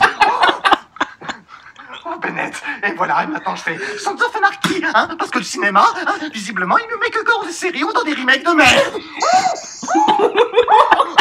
Heureusement que j'ai fait Waterworld. Ah, c'est Kim Coates. C'est tout. Je vous appelais parce que j'ai plus de sous. Je suis broke dead. Je suis dead broken. Parce que le cinéma veut pas de moi. Alors ce que je vais faire, c'est que je vais niquer Hollywood. Je vais faire un Tipeee, comme tous les youtubeurs. On va faire un Tipeee et je vais demander plein de sous. On va acheter des caméras 4K, des Blackmagic, des micro-cravates, des trucs de ouf pour faire des films de gadin parce que je suis Kim Coates. Oh mais faut le faire accrocher, il va mourir. Kim Coates, et vous me donnez des sous si je fais un Tipeee? Et quelle contrepartie? Les contreparties? C'est que t'en fais une photo dédicacée de moi. Ça c'est fou d'avoir ça, parce que je suis Kim Coates. Avec le Tipeee, je vais faire un film de fou, les gars. Je vais essayer de faire un remake de je sais pas quoi. Mais pour la télé ou pour le ciné? Non mais fais des podcasts, Kim Coates, là, il faut. J'aimerais bien, mais je veux pas, j'ai pas le temps, je suis sur Son of Anarchy, j'ai juste le temps de préparer mon film. Je crois que je vais faire un film avec un psycho, je crois que c'est ça le meilleur de mes rôles, un psycho. On va te laisser aller, Kim, là t'es en train de péter un boulon quand même. Je peux plus parler, moi. Vous parlez de mon Tipeee, hein? Je mettrai l'adresse, parce que les gens, ils me laissent des sous, hein? On fera un Tipeee Kim Coates. Ok, on va faire la pub pour toi, t'inquiète. On va faire tourner l'info. Ouais, on fera la pub. Y'a pas de soucis. C'est pour ton bien, on va te raccrocher à la gueule, hein. Ouais, parce que... Allez, cours. À bientôt. Allez, salut Kim. Allez, salut. Et bien voilà, nous voici de retour pour aborder le gros morceau du podcast, le débat, à savoir un débat sur la notion d'originalité au cinéma, à savoir si un film doit-il être original pour être de qualité, ou est-ce que l'originalité est forcément synonyme de qualité. Quentin nous a préparé un petit axe de débat sur ce sujet, je vais donc lui passer la main afin que nous puissions débattre tous ensemble. Voilà, tout à fait, après cet appel où j'ai encore du mal à m'en remettre. Donc la question à laquelle on va essayer de répondre, donc c'est un film original, est-il forcément un film de qualité ? Donc effectivement la question de l'originalité se pose parce qu'aujourd'hui des films qui proposent des choses nouvelles sont condamnés et ne sont pas retenus par le grand public, alors qu'à l'inverse des films qui se basent fréquemment sur une recette et une méthode générique, on va dire, les blockbusters, tout ça, font des cartons au box-office. Donc voilà, on va voir un petit peu quels avis vous avez là-dessus. Donc sachant qu'une petite définition, on entend par film original un film qui apporte quelque chose de nouveau ou qui surprend avec son concept ou son traitement et qui ne reste pas dans les carcans habituels des formules connues, quoi. Alors selon vous, d'où viendrait le phénomène alors que pourtant l'originalité devrait être un critère premier quant à la réussite du film? Pourquoi les gens se ruent sur les blockbusters en pagaille et pas sur des petits films un petit peu plus originaux? Déjà, est-ce que t'es sûr que les films qui sont originaux, ça marche jamais, quoi? Enfin, globalement, non, ça marche. Bien moins que les blockbusters, c'est ça? Beaucoup moins que les blockbusters, et puis... Disons que le film original... Si un film original n'est pas accompagné d'une grosse infrastructure promo, en général, c'est pas celui-là vers lesquels les gens vont aller, quoi. Inception, fallait y aller, mais t'as vu la promo qu'il y a eu de fou, quoi. Donc c'est pour ça que les gens y ont été, je pense. Ouais, mais le blockbuster, à mon avis, c'est que c'est facile. Si t'as aimé un film de super-héros, s'ils sont tous à peu près pareils, tu sais que le nouveau film de super-héros, tu vas l'aimer, quoi. Où il y a plus de chances que tu vas l'aimer que le film roumain où on égorge un poulet pendant 25 minutes. Enfin, je fais de la caricature, mais c'est ça le but du blockbuster, c'est X-Men 1, on a fait plein de pognon, faisons X-Men 2, ils sont revenus encore, on va faire X-Men 3, ça marche. Donc, c'est vrai. Donc c'est une facilité de la part des studios, ouais. Et c'est aussi, j'ai envie de dire... Et puis les spectateurs. J'ai envie de dire, c'est de la paresse de la part des spectateurs qui... on a tous entendu ça. Oui, c'est ça, parce que même s'ils avaient une grosse promo, une petite promo et tout, rien n'empêche que les gens peuvent les chercher par eux-mêmes et mais après, essayer d'aller les voir. Et en même temps, après, le ciné, ça coûte quoi 12 € maintenant la place, un truc comme ça. Ouais. Si ça coûte 12 €, je vais au ciné bien moins qu'avant parce qu'avant ça coûtait 5 € et c'était facile. Et tu vas voir une valeur sûre, un truc que tu es sûr que tu vas voir un truc où, ce qui est dommage parce que c'est tant pis, quoi, si tu vas voir un truc qui te plaît pas, en même temps, t'as quand même une expérience cinématographique, etc. Mais je vais au cinéma 3 fois par an, mes gamins, tout ça, ça me coûte super cher, je vais aller voir Captain America 2, quoi, parce que je sais que ça va me plaire, plutôt que le film roumain où on égorge des poulets. Ouais, c'est pas fou. Non, pas que je veuille chier sur les films roumains, mais... Valérian, toi, t'as un avis sur la question ? En fait, quand un blockbuster est original, la campagne marketing ne sait pas du tout comment le vendre. C'est pas fou. Je citerai 2 exemples que je trouve pour le coup originaux. Le premier, c'est exemple, là vous allez peut-être me rironner, mais ce serait Cowboy contre Alien. Ouais. Je suis d'accord. Extrêmement étrange entre le western et la science-fiction, un film hybride. En plus, on va dire porté quand même par 2 stars qui sont quand même pas nés de la dernière pluie, Harrison Ford et Daniel Craig. Le film en plus un traitement de... Enfin pour moi j'ai trouvé une représentation de la tour de Babel, mais un truc de malade. Vers la fin du film, pour moi c'était clairement ça. Le film est en plus assez bien, mais il s'est fait... Les mecs ils savaient pas comment le vendre. Alors, ils ont essayé de montrer... attention, il y a Harrison Ford, il y a Daniel Craig, mais ils n'arrivaient pas, et au final ça a plus desservi le film, et le film s'est vautré. Donc il y a, je pense, au niveau de la promotion, ils sont justement, comme vous disiez, tellement habitués à vendre certaines choses d'une façon très classique que quand il y a un film original, il faut peut-être revoir sa façon de faire de la promo, parce qu'il y a aussi de la méthode pour faire des films, il y a aussi de la méthode pour faire du marketing. Voilà, exactement. Et un autre deuxième exemple, celui-là c'est peut-être un peu plus dommage qu'il se soit voté que Cowboy contre Alien, c'est Speed Racer, qui est formellement incroyable. Les Wachowski, ils ont fait au niveau de la forme, c'est fou. Et ce sont des thèmes aussi très profonds dans le film. Mais comment veux-tu vendre un truc pareil? Une histoire de course. Je crois que de mémoire, tous les films de course, ça a jamais été de franc succès. Les mecs sont arrivés avec un blockbuster, un film qui a coûté très très cher, vraiment 100% numérique, un côté très très kitsch. Très très flashy, et les gens ne sont pas habitués à ça. Alors il y a le nom des Wachowski qui faisait dans toutes les bandes annonces, attention, ceci a été fait par les réalisateurs de Matrix, pour essayer justement d'appâter les gens. Mais encore une fois, le film est très très expérimental presque. Même Mario Kart avec cette histoire de fantôme qui faut suivre au début du film. Non mais c'est ça. C'est ça. Pourtant, je veux dire, ça parle de jeux vidéo, d'animation japonaise. Il y a même, j'avais vu ça, c'est Rafik Djoumi qui en parle, du montage interne, du montage dans le plan même, plutôt qu'une succession de plans. Je veux dire, c'est très conceptuel, et les Wachowski ont aussi fait gaffe par rapport à leur film, qui n'est pas de produits dérivés, des conneries comme ça. Et donc les mecs du marketing, ils savaient plus comment faire. Et je crois qu'en France, mais il est passé complètement sous silence, ce film.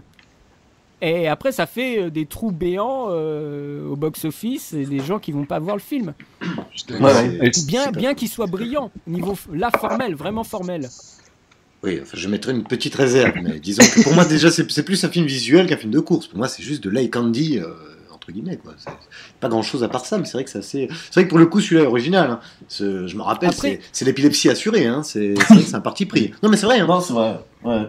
Au niveau de l'originalité, du concept original, on peut vraiment les distinguer. Les films originaux sur le fond, c'est-à-dire un background et bien sûr un scénario, et ceux qui sont originaux par une forme. Oui. Et là, c'est le cas de Speed Racer pleinement. Mais par exemple, c'est plus facile sur un truc qui est carrément un nouveau concept, genre Blair Witch. C'était vraiment original. Ils ont su communiquer dessus parce que c'était facile de communiquer sur le found footage. C'était un truc complètement, pas vraiment nouveau, il y en a eu d'autres avant, mais ça a quand même apporté un gros renouveau. Et c'était facile de communiquer là-dessus. Et au début, en plus, ils ont simplement choisi de communiquer sur le bouche à oreille du truc. Genre, mais on a vraiment trouvé des vidéos, c'est vraiment un truc qu'on a trouvé tout. C'était faire le buzz avant l'heure de l'expression faire le buzz, quoi. Ils ont vraiment fait ça. Et c'est plus facile de communiquer là-dessus, peut-être, que sur Cowboy et Alien, parce que c'était un mix de trucs, mais c'était pas le nouveau d'un genre complet, quoi. Alors que Blair Witch, c'était vraiment la première fois qu'on voyait un truc fait avec $10,000. Et la preuve, ils ont communiqué dessus et ils ont fait des millions avec, quoi. Non, mais t'as totalement raison. Il y a des films, je pense, du coup, qui sont originaux, mais moi, je pense à Buried. Ça, c'est facile de communiquer sur ce pitch qui est super original en disant, bah voilà, on te met une petite bande-annonce, c'est un mec dans un cercueil. Mais il avait une super promo, Buried, parce que je me rappelle que tu pouvais lâcher ton numéro de téléphone sur Internet, qui t'appelait. Ça me faisait flipper, hein. Ça t'appelle et tout. Non, ne raccroche pas et tout, il faut que tu m'aides. Ouais, ça, c'était terrible. C'était terrible. Mais quand c'est l'idée qui est originale, à mon avis, c'est plus dur que quand il y a la forme, où la forme et le fond, quoi. Genre Buried, il y a l'idée qui est super originale, mais aussi comment c'est réalisé. C'est juste le mec dans sa boîte, quoi. C'est vrai qu'il y a le fond et la forme, Blair Witch, c'est le fond et la forme aussi. Là, c'est un peu plus facile à communiquer, à mon avis, que sur un truc où c'est simplement l'idée qui est originale. Et là, il faut que tu vendes ton scénario, mais qu'en même temps, tu montres que c'est un film quand même qui reste assez classique dans la réalisation, quoi. 3 images de Blair Witch ou de Buried, t'as compris. Ouais, exactement. T'as tout de suite compris le concept et l'originalité du film. Et puis l'originalité d'un pitch, c'est quand même plus dur que l'originalité de bah tiens, on n'a jamais filmé un truc caméra épaule, quoi. C'est quand même plus dur de venir avec une idée d'une histoire complexe, vraiment originale, de l'expliquer dans une bande-annonce plutôt que bah regarde, c'est des gars dans un bois, ils sont perdus et ils filment avec un caméscope, quoi. C'est un peu ça, l'image parle d'elle-même dans les concepts là. Exact. Mais, reste à voir si, selon vous du coup, je renchaîne du coup là. Est-ce que l'originalité, pour vous, devrait être un critère premier quant à la réussite d'un film? Je pense que là, c'est pas mal d'arriver là-dessus. Donc, pour moi, non. Clairement, non, parce qu'il y a des films que j'aime qui ont rien d'original et qui pourtant sont des bons films, ou qui sont des films réussis en tout cas. C'est possible d'avoir un bon film qui soit pas complètement nouveau, qui vienne pas avec un nouveau concept, qui soit pas filmé d'une façon différente et qui pourtant est un bon film. Oui, je pense, ça peut être possible. Oui, donc c'est pas à mon avis une condition nécessaire, mais si c'est bien fait, l'originalité va apporter un gros plus. Mais tu peux trouver des films qui sont pas originaux et qui sont très, je sais pas, qui vont te divertir ou même que tu vas beaucoup aimer, alors que ça a rien d'original, quoi. Par exemple, quel est le point commun entre The Dark Knight, Avengers, Skyfall et Star Trek Into Darkness? Je trouve qu'ils ont tous la même image, moi, mais... il y a déjà le fait que à chaque fois le méchant est en prison dans chacun de ses films, il se fait prendre par le gentil au milieu du film. Quand même, comme ça, ils ont l'air assez disparaître et chacun d'entre eux sont innovants, mais le problème c'est que, encore une fois, on ne sait pas qu'ils sont issus d'une recette scénaristique. C'est en fait des films extrêmement standardisés, même si le grand public pense qu'ils sont originaux. Ils viennent d'une méthode qu'a mis en place un scénariste qui est mort, Blake Snyder. Alors il ne faut pas se fier à ce qu'il a fait parce qu'il a écrit le scénario de Arrête ou ma mère va tirer. Dur. Avec Stallone, hein. Ouais. Mais ce mec a écrit des bouquins de comment écrire un scénario où il explique des méthodes qui ont été, je crois le bouquin date de 2005 ou 2006, qui ont été après reprises dans des grands succès comme ces quelques films-là. D'accord. Donc, encore une fois, au niveau de la structure et même au niveau de la forme, il y a toujours eu quelque chose qui a été fait avant, mais après, c'est une façon de se l'approprier. Ouais. Du coup, il n'y a jamais rien d'original. On peut penser, Avatar original, sauf que Zemeckis, avant, il avait déjà fait tout le boulot avec ses Beowulf là, et son Noël de Monsieur Scrooge. Oui, pour la motion capture. Ouais. Bien sûr. Et tous les films qui traitent de Danse avec les loups, à la limite, c'est la même chose aussi. Hein. Tous les films qui traitent des Anglais qui arrivent avec le Mayflower pour shooter les Indiens. Voilà, en fait, il faut... à chaque fois, on pense que le truc est original, mais on trouve des choses avant, et en plus avant, donc c'est amusant de voir la généalogie d'une idée jusqu'à un point... encore une fois, jusqu'au début du cinéma. Tout ce qui est motion capture et tout ça. Mais avant même le cinéma, ils avaient déjà fait ça pour des essais scientifiques. Ils faisaient un truc sous un fond noir, ils faisaient passer des gens avec de la farine dessus pour après capturer le mouvement et tout ça, et ils le refont dans Matrix. À chaque fois, on a des reprises de très vieux concepts, de très vieux scénarios, de très vieilles idées, et qu'on dope. En fait, voilà, le cinéma contemporain dope avec des stéroïdes cinématographiques, ce qui a déjà été fait avant. Après, je trouve qu'il le fait plus ou moins bien. Moi, je reprendrais l'exemple de Matrix.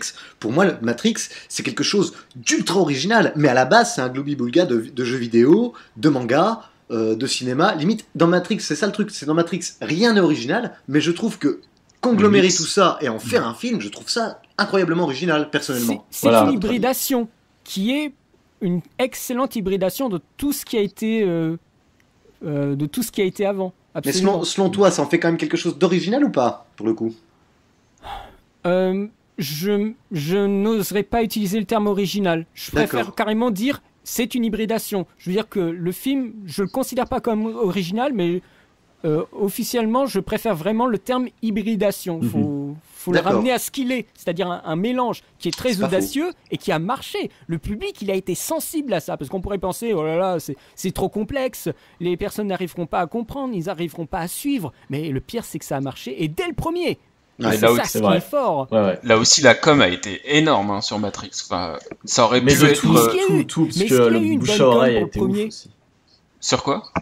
Est-ce qu'il y a eu une bonne com sur le premier Matrix? Ah ouais, non, c'était énorme. En plus, c'était... Moi, j'étais trop jeune pour... C'était pas plus le bouche-à-oreille qu'il y a eu après, non, franchement, ça, déjà, c'est sorti au moment de la fête du cinéma. je m'en souviens. En plus, c'était le début des téléphones portables. Et Nokia, c'était partout, parce que dans le premier Matrix, il y avait le Nokia avec la pelle. Il y avait la pub à la télé, il y avait la pub machin, et tout était Matrix. Il y avait c'était vraiment un énorme matraquage pour Matrix, quoi. Ça a été annoncé comme le renouveau de la science-fiction et tout, alors que ça aurait pu passer juste pour un film pour les geeks de science-fiction et Parce tout. que le Ça pire, vraiment c'est qu'à été... à la base, Matrix, c'est bête à dire, mais c'est un film d'auteur. Avant d'être un blockbuster, c'est un réel film d'auteur, ce truc. Ouais, mais ils ont réussi à le communiquer comme vous aimez pas la science-fiction, mais vous allez aimer Matrix. En plus, on était près de l'an 2000, les ordinateurs, tout ça, tout le monde était fasciné. Ah ouais, c'était le film de l'époque, quoi. Non, là, vraiment, la communication était du énorme. coup, Soel, ce que tu dis, ça m'amène à mon deuxième point qui est important, de remettre en contexte, en fait, l'originalité.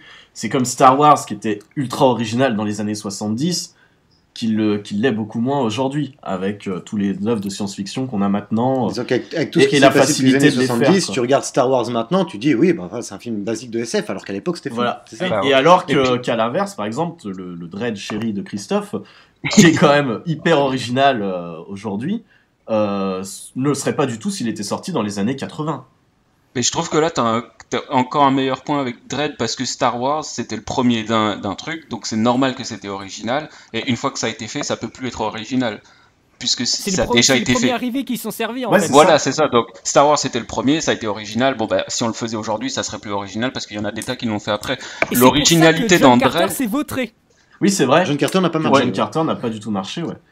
Exact. Mais Ils avaient pensé le faire, mais ils se sont fait complètement ramasser. Ça devait être vraiment le Star Wars de Disney. Ouais. Ah, ils avaient investi à mort. Ça a failli couler le studio, hein, en plus. Ouais. Bah oui, je pense que c'est pour ça qu'après, alors si on n'arrive pas à imiter Star Wars, on va vraiment faire Star Wars. Hop. Ouais, je pense. Mais John Carter, c'était un gros coup dur pour Disney, je crois. Et pour le coup, c'était aussi, encore une fois, George Lucas s'était inspiré des livres du cycle de Mars. Oui, après, il a pris quelques éléments qui l'intéressaient vraiment, secourir une princesse, des trucs avec des pouvoirs et tout ça. Là, maintenant, quand Andrew Stanton a fait John Carter, il est arrivé trop tard. Parce que tous ces archétypes d'une princesse en danger, de peuples qui se fight et tout ça, mais on l'a déjà vu. Donc il arrive trop tard, le mec, avec le film. Même aussi bon soit-il. Il n'y a plus rien de nouveau, ouais. Je suis d'accord. Mais... Ce qui est quand même drôle, c'est que les gens courent voir Avatar, qui est une ressucée de 4000 trucs, mais là ça marche pas. Mais ça dépend aussi de la communication encore, je pense. John Carter, ça y allait quand même, ça va. Oui, mais John Carter, pareil, il savait pas trop comment le vendre. Comment le vendre, exactement. Il savait pas le définir, alors que Avatar, c'était plus facile de le définir comme le nouveau, etc. Ouais, c'est pas faux. Mais surtout, John Carter, le film fait 2h20, ils ont montré à peu près 14 minutes du film. Oui, voilà. C'est fou.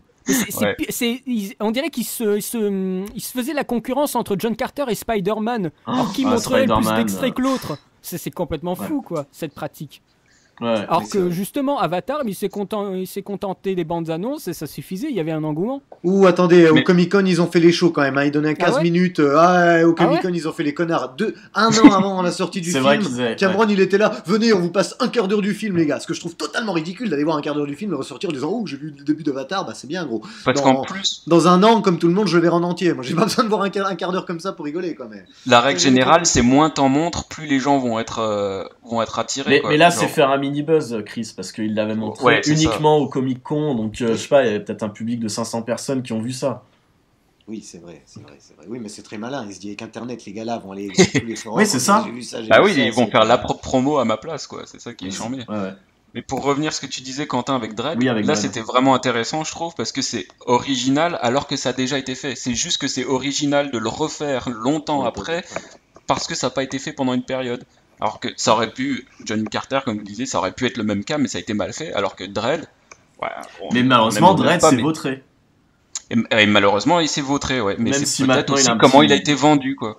Mais certainement. Ça reste quand même un film... C'est exactement ce que tu disais, il est original parce qu'il est fait à cette époque. Je vais vous dire, pour argumenter, en 2014, un film qui a une unité de temps, de lieu, d'action, c'est devenu super rare. On faisait ça dans les années 80. Le gentil va aller tuer tout le monde et hop, ça se passe en une journée, machin. Maintenant, on nous fait des trucs alambiqués avec le monde qui va mourir. C'était plaisant de revenir à quelque chose de frais, de très années 80, qui effectivement, 30 ans après, deviendrait presque original. original. C'est assez incroyable. C'est assez incroyable. Mais moi, je serais plus. Moi, vas-y, pardon. Comparé à vous, je serais pour le coup plus à apprécier l'originalité. Pour moi, c'est quand même quelque chose qui est quand même nécessaire à un film. Mais ça veut pas dire que le film est bon, qu'on soit d'accord. Oui, voilà. Oui. Est-ce que ça veut dire que le film est bon après? Ah ben moi, je serais jamais déçu, même si je regarde un film de merde, s'il est quand même original, j'aurais pas l'impression d'avoir perdu mon temps comme devant un blockbuster. Parce que t'es attiré par le côté C'est quoi le truc technique dans la neige qu'on a vu là? La bande-annonce. Le film dans la neige. La bande-annonce que tu m'as montré il y a peu là. Frozen. Ouais, non, Frozen, ça je le regarderai pas. Hein. Et pourtant voilà, le concept est pas trop mal original, mais ça a l'air d'être vraiment mauvais. À expliquer, Frozen, donc ça fait partie du genre de film concept que j'aime beaucoup. C'est le film de survie avec des gens qui sont bloqués quelque part, hein, comme 127 heures, Buried et tout ça. Ouais. Donc moi j'aime beaucoup, moi je trouve ça très original. Donc Quentin n'est pas forcément d'accord parce que ça a déjà été fait. Donc bon, moi alors, ce qu'on va dire original, c'est de la rareté. Moi je trouve que pour 50 blockbusters, il y a un film comme ça.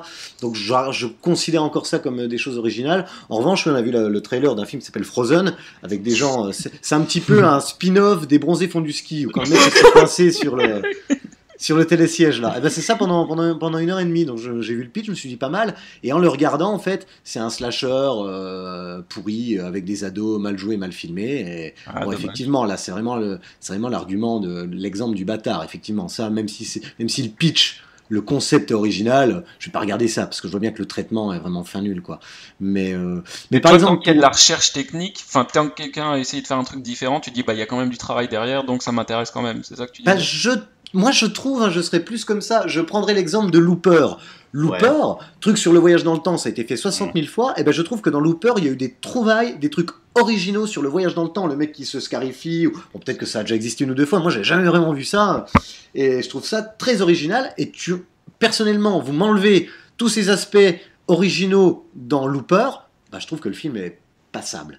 Alors que là, j'ai plutôt trouvé pas mal, par exemple. Mais, est-ce que vous avez vu L'écume des jours? Non. Moi j'ai vu, oui. Eh ben, c'est original parce que c'est complètement différent. Oui, c'est vrai, ouais. Avec le stop motion, et tout. Pourtant, le film, il est pourri. Enfin, pour moi, il est raté. Pourri, il est clairement raté. Il est raté, quoi. Donc, si tu te places, un peu comme Chris, tu te dis, bah, il y a quand même du travail derrière, ça m'intéresse de voir, il y a de la recherche et tout, je vais lui donner un peu de crédit quand même. Peut-être, ok, mais pour moi, le film, il est mauvais, et pourtant, il est original parce qu'il est différent de tout ce qu'on a vu avant, etc. Donc, c'est ce que je voulais dire tout à l'heure, c'est que ça suffit pas qu'il soit original pour en faire un bon film, quoi. Parce que sinon, moi aussi, je vais aller faire un truc, je vais chercher un nouveau concept, je vais faire un film, et puis, je vais vous dire, c'est bizarre que tu l'aimes pas, parce que quand même, il y a personne qui a fait ça avant moi, quoi. Ouais, t'as pas tort. Il y a une espèce de facilité à chercher quand même le truc. Personne l'a fait, donc tiens, j'ai eu la bonne idée, je vais le faire, peu importe si c'est bon ou pas, personne l'a fait avant, donc peut-être que je serai le premier sur le créneau, quoi. Après, original, je vais encore faire mon connard, mais bon, Gondry qui adapte Boris Vian en faisant des trucs en carton, est-ce que c'est original? Ouais, la science des rêves aussi, enfin, en même temps... c'est pour ça. Ouais, le gars avait déjà fait ça, c'est bon. Ouais, mais quand même dans le paysage cinématographique français, c'était quand même super original. Ouais. Oui, ça reste original. Et pareil, ils ont pas su comment le vendre. Pour en revenir au point soulevé par Valérian. La promo était très bizarre, ils t'ont vendu ça comme une espèce de comédie des familles avec Omar Sy, Gad Elmaleh. C'est pour ça qu'il y avait un casting. Non mais déjà les castings, il n'y avait pas un seul acteur dans ce film. Non mais il y avait un casting comme ça de tête d'affiche ultra connu parce que les studios auraient jamais laissé célébrité de la télé. De célébrité de la télé. Voilà, les studios auraient jamais laissé faire ça sans un gros casting pour appuyer le truc. Ouais, je suis d'accord. Après, est-ce qu'une adaptation peut être considérée comme originale? Je veux dire, pour moi, après c'est un peu extrême, mais que un film ne peut pas être original s'il est une adaptation. L'adaptation d'un livre, ou d'un autre film. Oui, voilà. Enfin, même quel que soit livre ou jeu vidéo ou tout ça, sur le point de vue du scénario même. Et d'ailleurs, c'est aussi amusant de voir à chaque fois quand les gens ont reçu des Oscars du meilleur scénario original, c'était à chaque fois des scénarios, on va dire de films qui se passaient dans notre époque. Ou en tout cas chez nous, c'était pas de la science-fiction ou pas quelque chose d'un peu plus spécial. Quoique cette année, on a eu Spike Jonze qui a eu un meilleur scénario original, ce qui me fait plaisir parce que pour une fois, ce n'est pas je sais pas moi, Harvey Milk ou des choses comme ça. Ouais. Franchement, c'est au hasard. Hein. Je me souviens qu'il y avait Harvey Milk, mais pas mal de scénarios qui se passent dans notre société à nous. Là, non, c'est de la science-fiction, c'est un petit peu à part. Mais je trouve ça vraiment très bien. Que pour le coup, on sort un petit peu de notre époque et même de nos conceptions. On va chercher quelque chose d'autre. Je sais pas, parce que moi, Heure, je le place quand même dans notre époque. Enfin, ça existe pas, mais on est si proche de ça. On n'est pas loin. On est vraiment pas loin. Ça pourrait être. Je pense que ce que Valérian veut dire, c'est que c'est pas la vie des voisins. Ça reste quand même.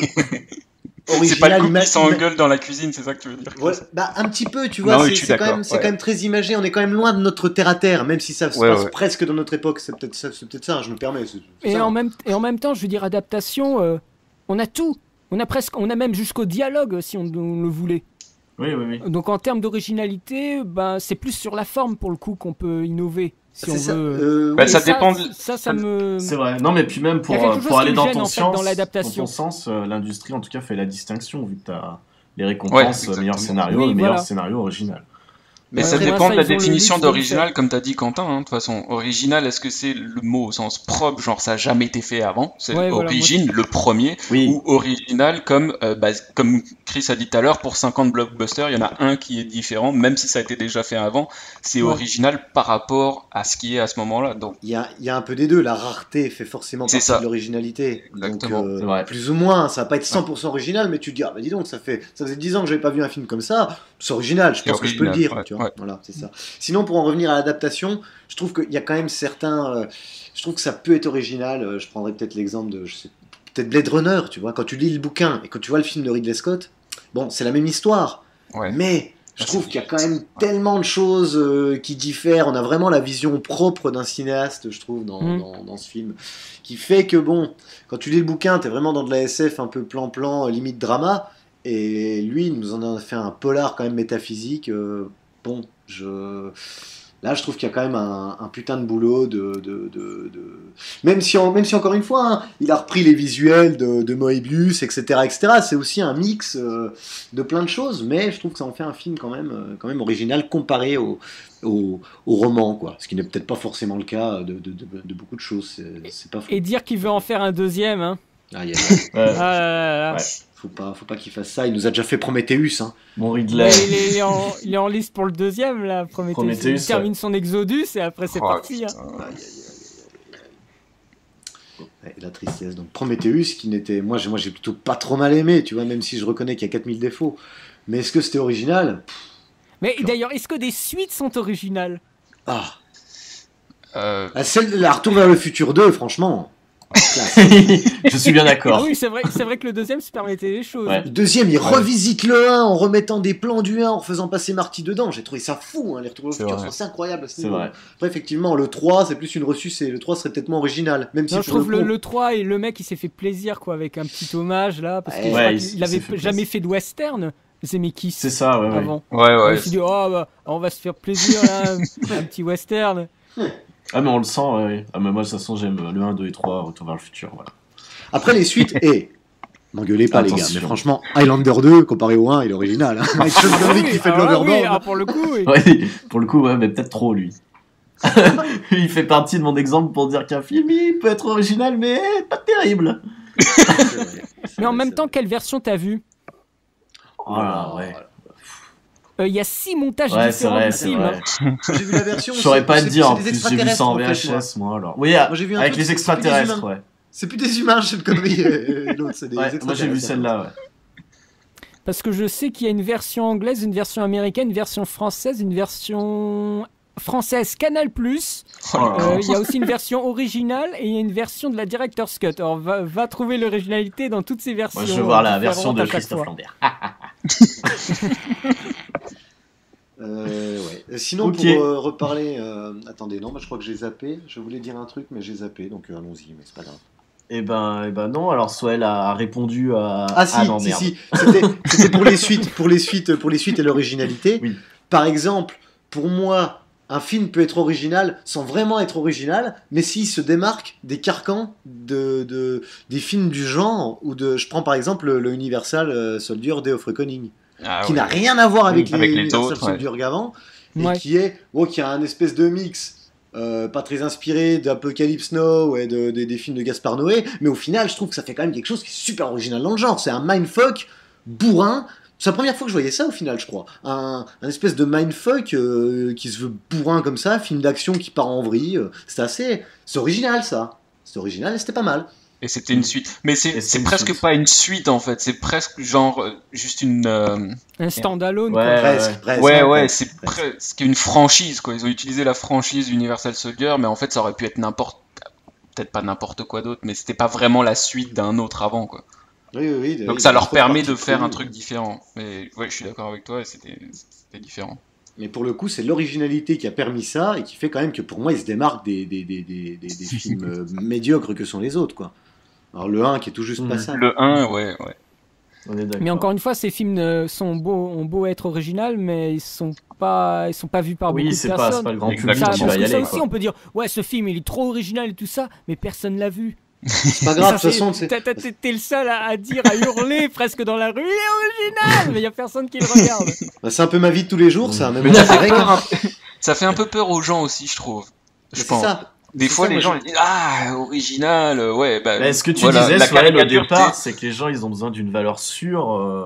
Voilà, si c'est au ciné, si c'est au ciné, ouais, ils ont la bonne excuse. S'ils ont, mais même chez eux, tu vois, ils vont dire ouais, j'ai pas beaucoup de temps. C'est vrai. Tout le monde n'est peut-être pas passionné de cinéma comme nous. Mais des fois, c'est ça. Mais des fois, ça peut tellement intriguer. Je me rappelle, j'avais vraiment envie de voir JCVD pour rester dans Jean-Claude Van Damme, hein, parce que je trouvais c'était tellement bizarre, rien que la bande-annonce. Le mec il faisait un casting pour des doubleurs ou des acteurs, et il y a Jean-Claude Van Damme, mais non, mais moi je te le fais moi-même, et les autres tu les fais dégager. Je me dis, qu'est-ce que c'est que ce bazar? Moi j'avais adoré. Et pour le film est tout bizarre.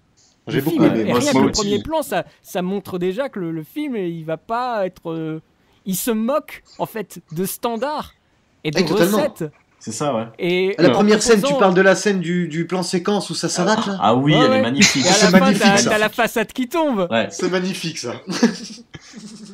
Ok, bah ouais. Bah donc ouais. Donc il y a aussi il y a un problème. Encore une fois, on en revient au marketing. Ouais. De choix qu'on fait plus aux spectateurs, parce qu'on sait qu'il a eu une semaine horrible et tout ça, et quand il va peut-être aller au cinéma le week-end, ben il préfère se divertir, en avoir pour son argent, sortir de ce monde contemporain dans lequel il est et aller voyager à travers. Mais il sort avec du Capitaine America ou du Clapiche aussi. Ils sont cons quand même ces gens.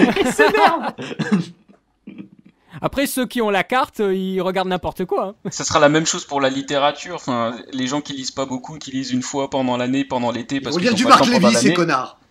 Et ben ils vont lire du Marc Lévy, du Eric Emmanuel Schmitt, de la merde. Oui, c'est ça. Bah ouais, mais ils ont envie de lire et ils ont pas envie de se prendre la tête et ils lisent un livre par an. Et ben ils vont lire ça, quoi. Donc au final, c'est le public qui condamne l'originalité. Messieurs, allez vous faire foutre. Bon, donc Soël, oui, toi tu as répondu. Moi, j'irais bien dans ton sens quand même. Je te prendrais l'exemple de Only God Forgives, qui était quand même très original, mais qui était un espèce de calvaire. Et pourtant, j'aime bien Refn, mais là, je trouvais que non, c'était totalement d'accord. Ça allait trop loin. Ouais. Valérian, ton point de vue, toi là-dessus. Pour répondre à la question, donc pour toi, un film original sera-t-il forcément de qualité? Moi, je distingue la forme et le fond, donc. Moi je dirais si le scénario de base est original, mais qu'est-ce que je raconte? Mais même le scénario de base peut être de la merde, un truc immonde, mais après le mec, il suffit qu'il ait une idée géniale, Memento, une histoire de ça la con, et le mec il te trouve une forme en plus qui est encore une fois très didactique. Le mec il te perd pas le spectateur, sinon parce qu'au départ il avait prévu d'être en couleur et en noir et blanc. Le mec il a mis tout, le truc quand même, et même j'ai refait le montage de ce film et je me suis rendu compte que le gars au montage il a eu la décence de le dernier plan d'une séquence, c'est le début qui commence de l'autre. Il a quand même une démarche pour pas faire trop perdre le spectateur. Et je crois que le film il a été nominé aux Oscars dans la catégorie meilleur scénario. D'accord, et mais en fait, c'est parce que c'est la mise en scène qui rend le scénario. C'est ça, le scénario, il y a rien, c'est ça qui est incroyable. Je crois même au point de faire des projections de ce film dans les facs de médecine. pour montrer on va dire vraiment le traitement de ce qui se passe dans la tête du mec, parce que quand tu vois les schémas qu'ils font les Américains à propos de ce film, c'est hallucinant, c'est presque mathématique. Ah, c'est génial. Et alors que le film, donc en fait c'est vraiment, ça peut être très, encore une fois, la mise en scène elle est très classique, mais le scénario est très intéressant, le traitement des personnages. Donc je crois en fait c'est beaucoup plus compliqué que je l'aurais. Mais ouais, moi j'oscille vraiment entre visuel, mise en scène et le scénario, et ça varie d'un film à un autre. D'accord, ok. Très bien. Bon Chris, je te rends l'antenne. Pour conclure. D'accord, pour moi, moi je pense que c'est important. Moi j'aime bien me surprendre. Je trouve que dans les années 80, le cinéma surprenait beaucoup plus que le cinéma d'aujourd'hui. Donc moi, l'originalité reste quand même un critère assez important pour moi, malgré tout, quoi. Mais comme disait Valérian, quoi, moi il me faut pas forcément que tout soit original, mais un petit détail, le mec qui va poser sa caméra différemment que les autres, qui va traiter l'histoire un petit peu différemment que les autres. Prendre l'exemple de Tech Shelter, voilà, pour moi c'est l'exemple qui parfait. Tech Shelter, je sais pas si tout le monde l'a vu ici, Valérian. Non, je l'ai pas vu. Eh ben le pitch. En gros, c'est un pitch de film français de merde avec on a une famille et puis papa il a des problèmes dans la tête. Alors comment on va faire pour vivre? Moi, les Français, ils te traitent ça dans une cuisine, dans le salon, après on va chez le médecin, la scène de la salle d'attente où la nana discute avec une nana qui a perdu son mari dans un café, attention. Oui, voilà, etc. Alors que là, le parti pris du réalisateur, c'est de lui dire je fais un film comme ça avec un scénario de film français, mais on va perdre le spectateur, on va mixer la réalité du film avec la maladie mentale imaginaire du personnage, etc. Il y a des beaux plans, il y a des effets sympas, et on est vraiment dans un truc super original qui m'a fait aimer ce genre d'histoire que à la base je ne pourrais pas regarder. Donc voilà, pour moi c'est quand même important. Eh ben très bien. D'accord. Très bien, je suis tout seul sur ce coup, mais je vous en prie. Moi je suis d'accord avec toi. Les débats se finissent toujours avec un petit allez vous faire on passe au jeu. On va passer. On conseille pas quelques films. Oui, on en a cité pas mal. On en a donné. Déjà, moi, je me suis fait piquer les deux miens. Blair Witch, c'est moi qui l'ai utilisé, mais Memento, ça reste pour moi vraiment un film très original. Buried aussi, j'y avais pensé. L'échelle de Jacob.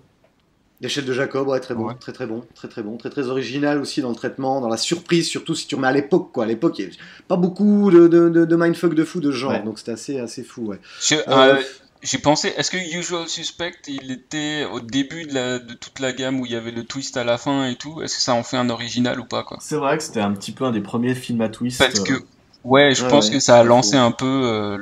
Alors que tout le reste du film est pas du tout original, hein. C'est un film de gangsters, machin, on les suit, etc. Mais juste, le dernier moment, ah ouais, d'accord. Et je suis pas sûr qu'au début, à cette époque-là, il y en avait beaucoup. Ouais, c'est pas faux. Moi, je citerai en vitesse pêle-mêle du Dark City, The Machinist, Nothing de Vincenzo Natali. Je peux pas trop détailler parce que c'est vraiment le truc qu'il faut voir et se prendre. Ça pour moi, c'est le summum Mais il avait fait Cube avant. Cube aussi. Cube, c'est incroyable, vraiment incroyable. Cube. Donc, puis après Cube 2, Cube 0. Non, Cube au carré. Il n'y a pas Kim Coates dedans. C'est Kim Coates. Cube, mais à la télé. Voilà, donc il y en a plein, Tico Moon, ce genre de film assez étrange, surprenant. Voilà. Et donc on va passer avec le jeu tout de suite. Hein. Le jeu. Le jeu. Beaucoup de monde en midi sur les gradins du studio 13 au but de Chaumont à Paris pour jouer avec vous. Vous êtes chez vous bien installés, je l'espère, vous pouvez faire la fête. Et c'est parti pour le putain de games. on va faire un games. Entre la matière. Le jeu du titre. Donc pour cette édition de notre podcast, c'est-à-dire vous commencez à être habitué. Une personne donne un titre. Une personne doit prendre les mots du titre. Par exemple, si je vous dis l'aube rouge, prenez l'aube rouge et vous faites un titre avec un mot qui est aube rouge. Voilà. Le perdant a un gage, le gagnant choisit le gage du perdant. C'est parti. Honneur à l'invité. Valérian, c'est à toi de proposer un titre de film. Alors, je vais vous proposer La planète des singes. Quentin? La planète des singes. Oui. Planète rouge. Voilà, on est dans l'aube rouge. À l'aube du 6e jour.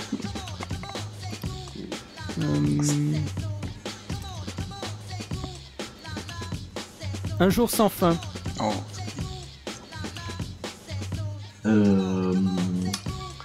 Le jour d'après. On reste dans le jour. Le jour où la Terre s'est arrêtée. Oh le con.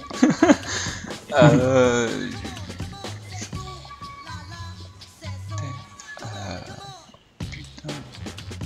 C'est 5 secondes. Hein. Attention, Swell, hein.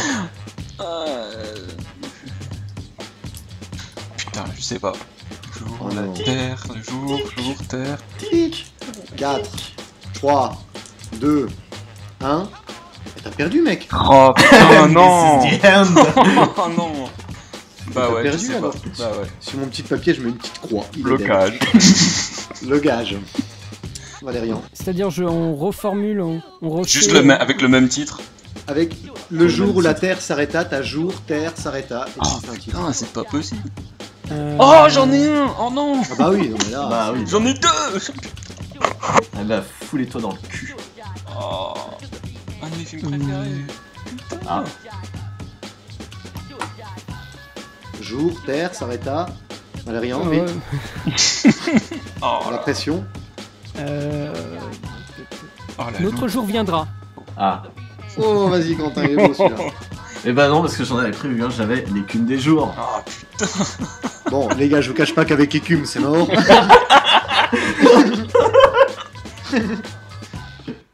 Oh putain. Oh, là en fait vous vous battez juste pour savoir Jour. qui va m'humilier quoi. C'est ça. Jour de tonnerre. Oh, putain c'est ça mon. C'était qui ça, Valérian? Jour de fête de Tati. C'est la fête. Putain, on va faire tous les trucs avec jour, parce que Ouais, là j'en ai c'est plus clair. moi. Eh bah, démerde-toi, c'est 5 secondes. Oh, j'en ai avec un fête autre. maintenant. J'en ai un autre. Ah oui, c'est vrai qu'il y a fête. Faites entrer l'accusé. Ça marche ça? Non non non non, non non, non. non, mais c'était magnifique. 5, 4, 3, 2, 1. Ah, Allez t'as perdu. Ouais, j'en ai pas. C'est perdu. Allez, C'est dommage. le duel fantôme en fête avec Bill Murray. Ah le bâtard. Fantôme en fait. Oh remarque, t'en as pas. Oh bah ouais là fantôme. maintenant il y en a. Taisez-vous, non mais n'aidez pas l'invité. Attendez, je fais bien attention. Ah bah si, si.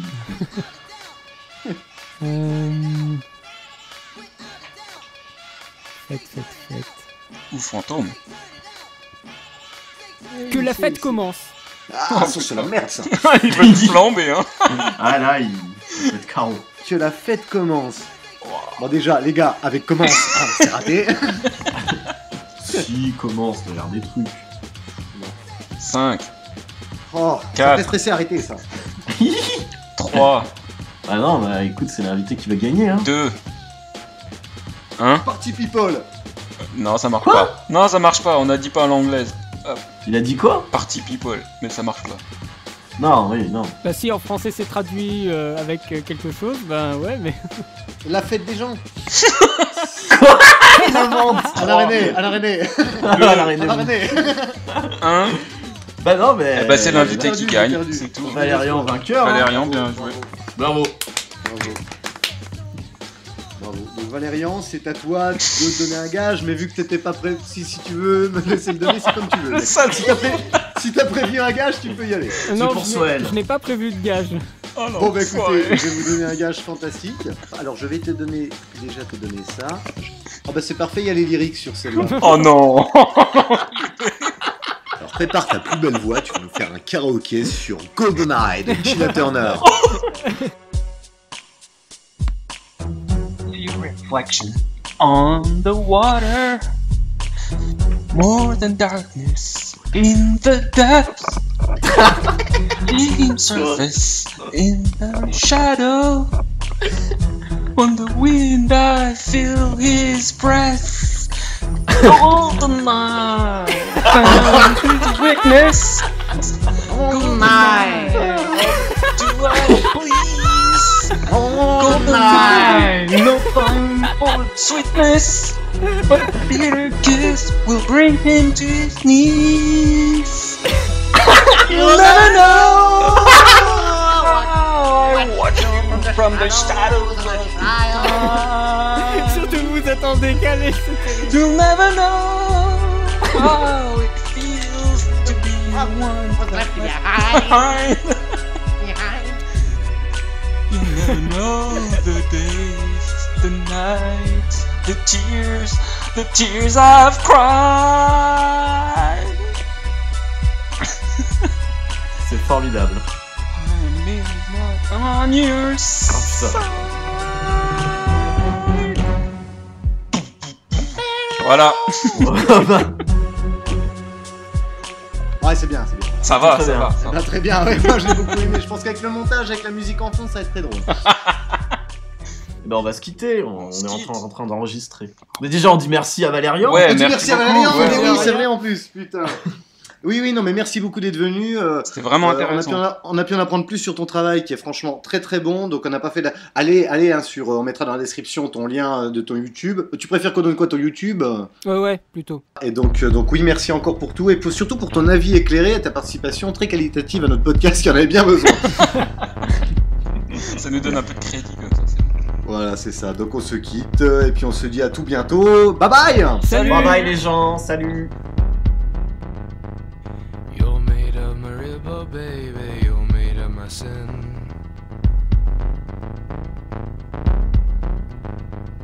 And I can't tell where your lust ends and where your love begins. I didn't wanna hurt you, baby, I didn't wanna hurt you. I didn't wanna hurt you, but you're pretty when you cry.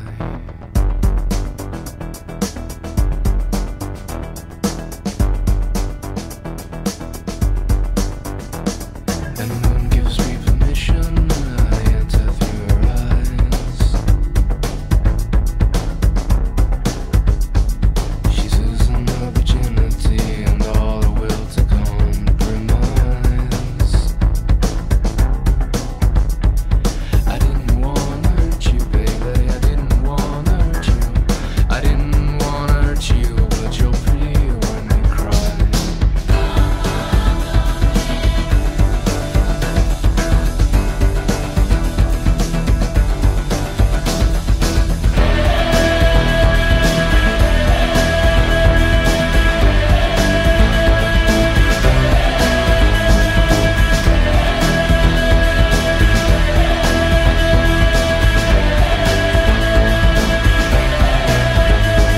I didn't wanna fuck you, baby. I didn't wanna fuck you.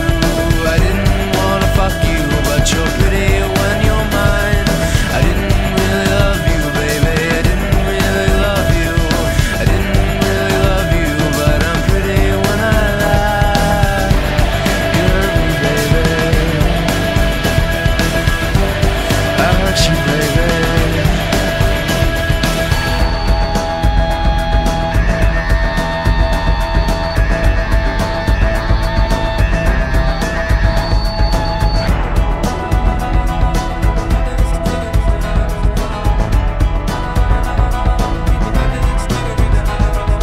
If you knew how much I love you, you would run away. But when I treat you bad, it always makes you wanna stay. I didn't wanna hurt you, baby.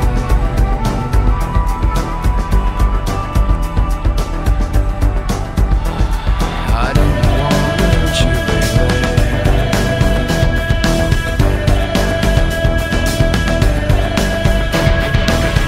wanna hurt you, baby.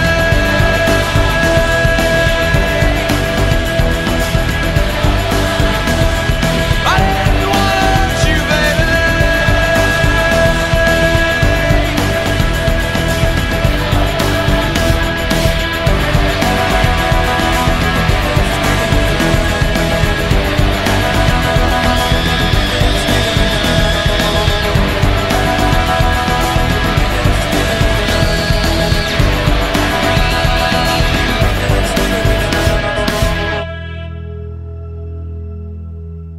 Golden eye, no time for sweetness.